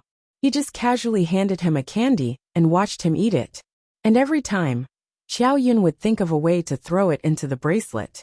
Kong Xiaoming counted that there were almost 10 candies in the bracelet, and the frequency of Zhang Liang giving Qiao Yin candies was relatively fixed. Usually, it was 1 candy a day. Qiao Yin finally saw Zhang Liang's true colors. No wonder he was so assured to keep him by his side. With this kind of candy, he could control anyone he wanted. Zhang Liang and his group finally came out of the desert, but he didn't return to Flower Capital. Instead, he went to the surrounding towns. Zhang Liang had a lot of people to meet. Qiao Yin followed him. Basically, they talked about business. There were his candies and other goods. Qiao Yin looked on coldly. He watched as this poisonous snake reached an agreement with those people with great benefits. There were also those who were relatively sober. They maintained a skeptical attitude towards Zhang Liang's business. After all, how could a pie fall from the sky? Zhang Liang didn't care. He laughed and said to Qiao Yin, "Not everyone in the world will like you, but in the face of great benefits, most people will surrender, and those who remain sober will be eliminated in the end." Qiao Yin secretly remembered the names and identities of those who were sober. At the same time, he let Kong Ming and Kong Xiaoming remember another business partner that Zhang Liang had successfully made. "Qiao Yin, the things you've done recently will be of great value to the demon realm. This Zhang Liang has already become the emperor of this dark night. The economic lifelines of these cities will soon be in his hands." Kong Ming looked at the list under his pen and said sadly to Qiao Yin, "In the account book you stole that day, it records some of the economic transactions with Flower Capital. I think it's also some dirty business." Kong Xiaoming analyzed. Qiao Yin was no longer brooding over the fact that he was unable to escape. Zhang Liang had provided him with an excellent opportunity. He would thoroughly investigate all of Zhang Liang's businesses in the kingdom. Zhang Liang also had his own account book, which recorded the income from selling the sugar pills to various places, as well as the contacts of various customers. Qiao Yin felt that his opportunity had come, not the opportunity to escape, but the opportunity to obtain evidence. On this day, they came to a place called Tuqing City. The city was very small, and there were not too many people in the demon realm, but the Tuqing City Lord here had the power to cover the sky.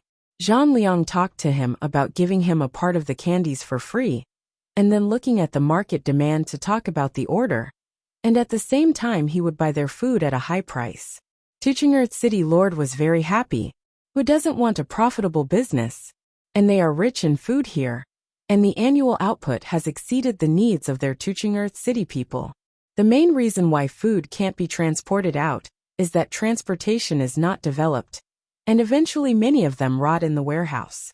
And Zhang Liang came here and gave him such a brilliant idea. Tuqing City Lord really felt that a huge pie in the sky had hit his head. After the two smiled and talked about the business, Tuqing City Lord said that he would take Zhang Liang to the largest brothel in their city.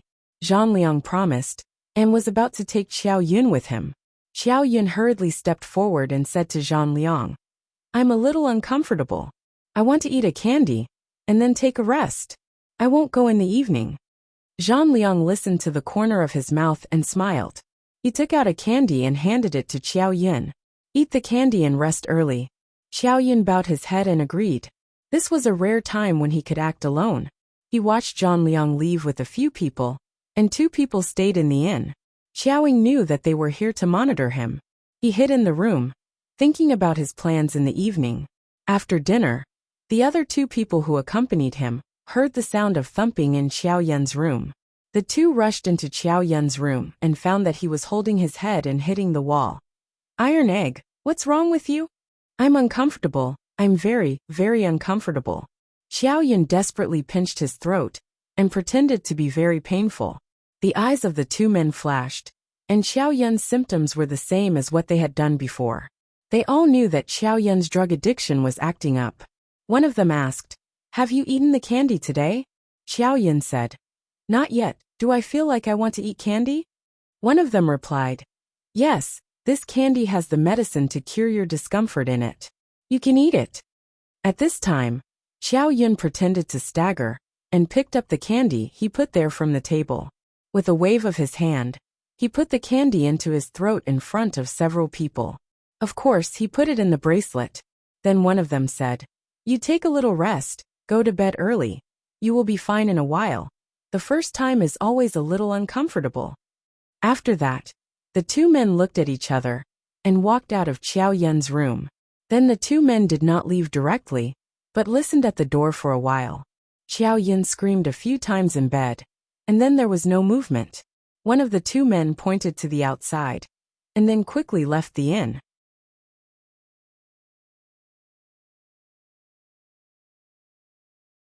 Chapter 363. There was only one person left in the inn looking at Qiao Yun. He squatted at the door for a while, and heard Qiao Yun's shallow breathing. He should have fallen asleep, so he returned to his room, and ordered a jar of wine and a few dishes. He ate freely by himself.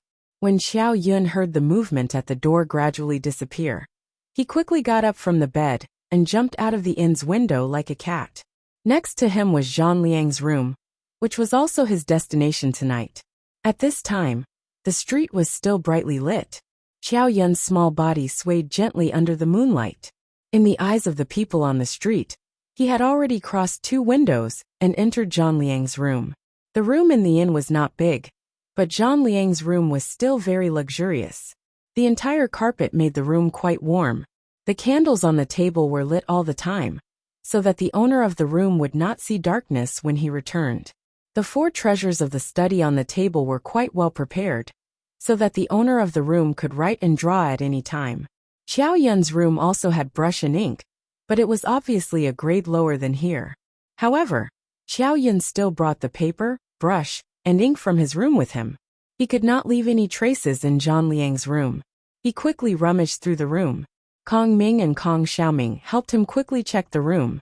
Perhaps Zhang Liang's heart was too strong, or perhaps Zhang Liang was recording the latest transaction before he left, and did not have time to put it away, so he did not keep the account book in a very secure place. Soon, he found the account book he had seen before for Qiao Yun. Then, Qiao Yun put the paper and brush he brought on the table, and quickly spread them out, and began to copy quickly. During this period of time, he had followed Zhang Liang, and learned a lot of the words of the devil world. It was much better than before, so copying was quite smooth. He was always paying attention to the movements outside the door. During this time, 2 groups of people passed by the corridor. He was so scared that he quickly rolled up all his belongings and stuffed them into a bag. Then he jumped out of the window and hid outside like a gecko. When the sound of the people passed, he jumped into the room again. When he was done, he quickly put the things he had copied into the bracelet and returned the original account book to its original place. He returned to his room and lay on the bed. His heart was still beating nonstop. Only then did he realize that he was covered in cold sweat. What he was most worried about was whether the person who was monitoring him had come to check on him. However, he did not hear any movement until he fell asleep at night. It was very difficult for the Sand City Lord's wife to get rid of the drug, because she kept eating sugar pills. The dosage she took was much higher than that of ordinary people. Yinran used her spiritual power to help her pull out some of the toxins from her body, but drugs were different from other drugs. They would slowly damage the nerves in the brain. After being tied up for 5 days, Madame Xia completely fainted. During this time, her daughter also acted up. Yinran tied her daughter to the bed and stuffed a towel in her mouth so that her whole body could not move. After a few days, her daughter was the first to survive, but Sand City Lord also fell down. Yinran was constantly busy in this cycle of saving people, and Xiao Xiao had to be responsible for the operation of the entire Sand City during the absence of Sand City Lord. All the foreign boys around the age of 6,000 were brought to the Sand City Lord's mansion, but none of them was Qiao Yun. Xiao Xiao was so angry that he even had a pimple on his face. He simply devoted himself to chasing the source of the sugar pills. The soldiers of the Sand City watched as their noble crown prince, wearing a self-made mask, led them through the streets and alleys. All the merchants who sold sugar pills were arrested and interrogated one by one. Those who had not seen the crown prince's magnificent appearance all speculated that the crown prince of the devil world was too ugly to be seen. Looking at the crown prince's magnificent appearance, they all shook their heads. It was a pity that he had such a body. The crown prince did not care what they thought in their hearts. These merchants dared to sell sugar pills. If they did not confess the mastermind, they would not be able to pass the interrogation. There were also soldiers below who said, "The crown prince should not know that this is poison. If they don't know that this is poison, then they will be guilty of negligence. If they know that this is poison, then they will be even more guilty. In any case, they will not be forgiven." The entire Sand City, through the people in the streets and alleys, finally learned that this type of sugar pill was poison. The most pitiful were the children in the city. The temptation of candy was too great for them. All the pharmacies and doctors doubled the consultation fees, but they were still unable to cure them. There were even some children who could not endure the torture of the sugar pills and directly died. Xiao Xiao quickly issued a treatment plan. But looking at the pleading eyes of the children at home, and the tears in their eyes, which parent did not feel distressed? In the end, there were many people kneeling in front of the Sand City Lord's mansion. Xiao Xiao had no choice but to order people to set up a temporary clinic in the area. He said to the parents, "If you are willing to send your children here to be detoxified, you will not have to personally bear the child's pain. But if the child cannot endure it, be prepared to lose her." Some parents really could not endure this kind of torment at home, and really sent their children to this clinic. The clinic was completely under martial law. No one was allowed to enter or leave, but the painful whimpers that came from inside could still be heard throughout the night. At this time, Xiao Xiao could not go anywhere. He stood guard at the door of the temporary clinic. The responsibility on his shoulders was too heavy. These children were the hope of the family. Saving as many as he could would be a good thing. Yinran was the same. She ran between the clinic and the Sand City Lord's mansion. Every day, she would think of ways to absorb some poison from their bodies, to alleviate some of the children's pain. At this time, although Qiao Yun's safety was constantly on their minds, standing in front of the two crown princes and crown princess were even more children. What they needed to do was to save them first. About half a month passed like this. The Sand Lord was the first to endure. After going through such a long struggle with the Grim Reaper, it could be said that he had walked through the palace of the King of Hell. He really hated these sugar pills. His wife suffered the most damage. At this time, her mind was not clear. Although her life was saved, her nervous system had been damaged. After the Sand City Lord succeeded in detoxifying the poison, the first thing he did was to gather all the citizens in a square in the entire Sand City to come and watch. He piled up the boxes of sugar pills collected from the Sand City. There were many soldiers and citizens around. Some citizens saw the sugar pills and rushed in, as if they did not care about their lives, wanting to snatch one or two. But because of Xiao Xiao's devil qi, everyone was shocked outside. Xiao Xiao simply set up a layer of enchantment around the sugar pills. The Sand City Lord personally lit the fire to burn the poison that had harmed hundreds of thousands of people in the Sand City. The raging fire burned in the enchantment of the square for 3 days and 3 nights. Finally, the thick smoke completely covered the enchantment. Yinran directly tore a small hole in the cover of the sky and let the thick smoke out. The Sand Lord said loudly, "This is a poison that harms people. Once infected, it is very difficult to cure. This poison has harmed tens of thousands of people in the Sand City. Many families have been torn apart, and many families have gone bankrupt because of their children. We must catch the culprit who sold the poison. I call on all the citizens in the city to take action. As long as you have any clues, provide them to us. We will reward you handsomely. Also, please pass on the dangers of these poisons to your friends and family. The other cities around us are probably suffering from them as well. Use your mouths to spread the word. One more word can save one more life." His Highness the Crown Prince directly transformed and doubled his size. Then, he rolled the remains of the sugar pills into a big ball, and directly broke through the cover of the sky. He loudly swore, "This harmful thing, let it go forever. I am the Crown Prince of the Devil World. I will never allow this kind of poison to appear in the Devil World." If anyone is found to be involved in the sale, transmission, or even hiding, I will kill them without mercy. His voice was powerful and resonant. Everyone was stunned by the Sand City Lord and the Crown Prince. They raised their hands and looked at the tall body of the Crown Prince. The masks on their faces had automatically fallen off. Only then did they discover that their Crown Prince's appearance was comparable to that of a god. At this time, he was like an immortal who had descended to the devil world. The citizens couldn't help but kneel down and salute, shouting, "Long live His Highness the Crown Prince! Long live His Highness the Crown Prince!" At this time, someone rushed over and said in a trembling voice, "Reporting to Your Highness the Crown Prince, most of the children in the temporary medical center are already conscious. They have successfully detoxified." When the parents of the children heard this great news, they all rushed to the medical center. They saw that their children were neatly dressed and sent to the door, waiting for them to pick them up. At this time, the children's faces were pale and their bodies were weak. However, all of them were smiling with tears in their eyes. Seeing their parents rushing towards them, they didn't care about the exhaustion of their bodies and quickly rushed into the arms of their parents. The surrounding citizens all had tears streaming down their faces. For their city, for the devil world, for the reunion of their families. Everything in the Sand City seemed to have returned to the past, to the time before all this had happened. And the city gate that had been closed for more than 10 days was finally opened again.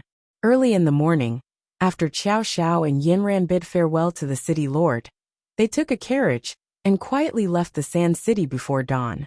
They had been delayed here for too long. It was so long that they didn't even dare to imagine what would happen to their son. Now they were basically certain that Zhang Liang was a drug dealer, and their son was with him. Would he also be fed a large amount of sugar pills? They could save the children in the Sand City, but could they still save their own children? You're tuning in to the Earbook Haven YouTube channel. Don't forget to subscribe and join us on this journey to catch the most captivating stories.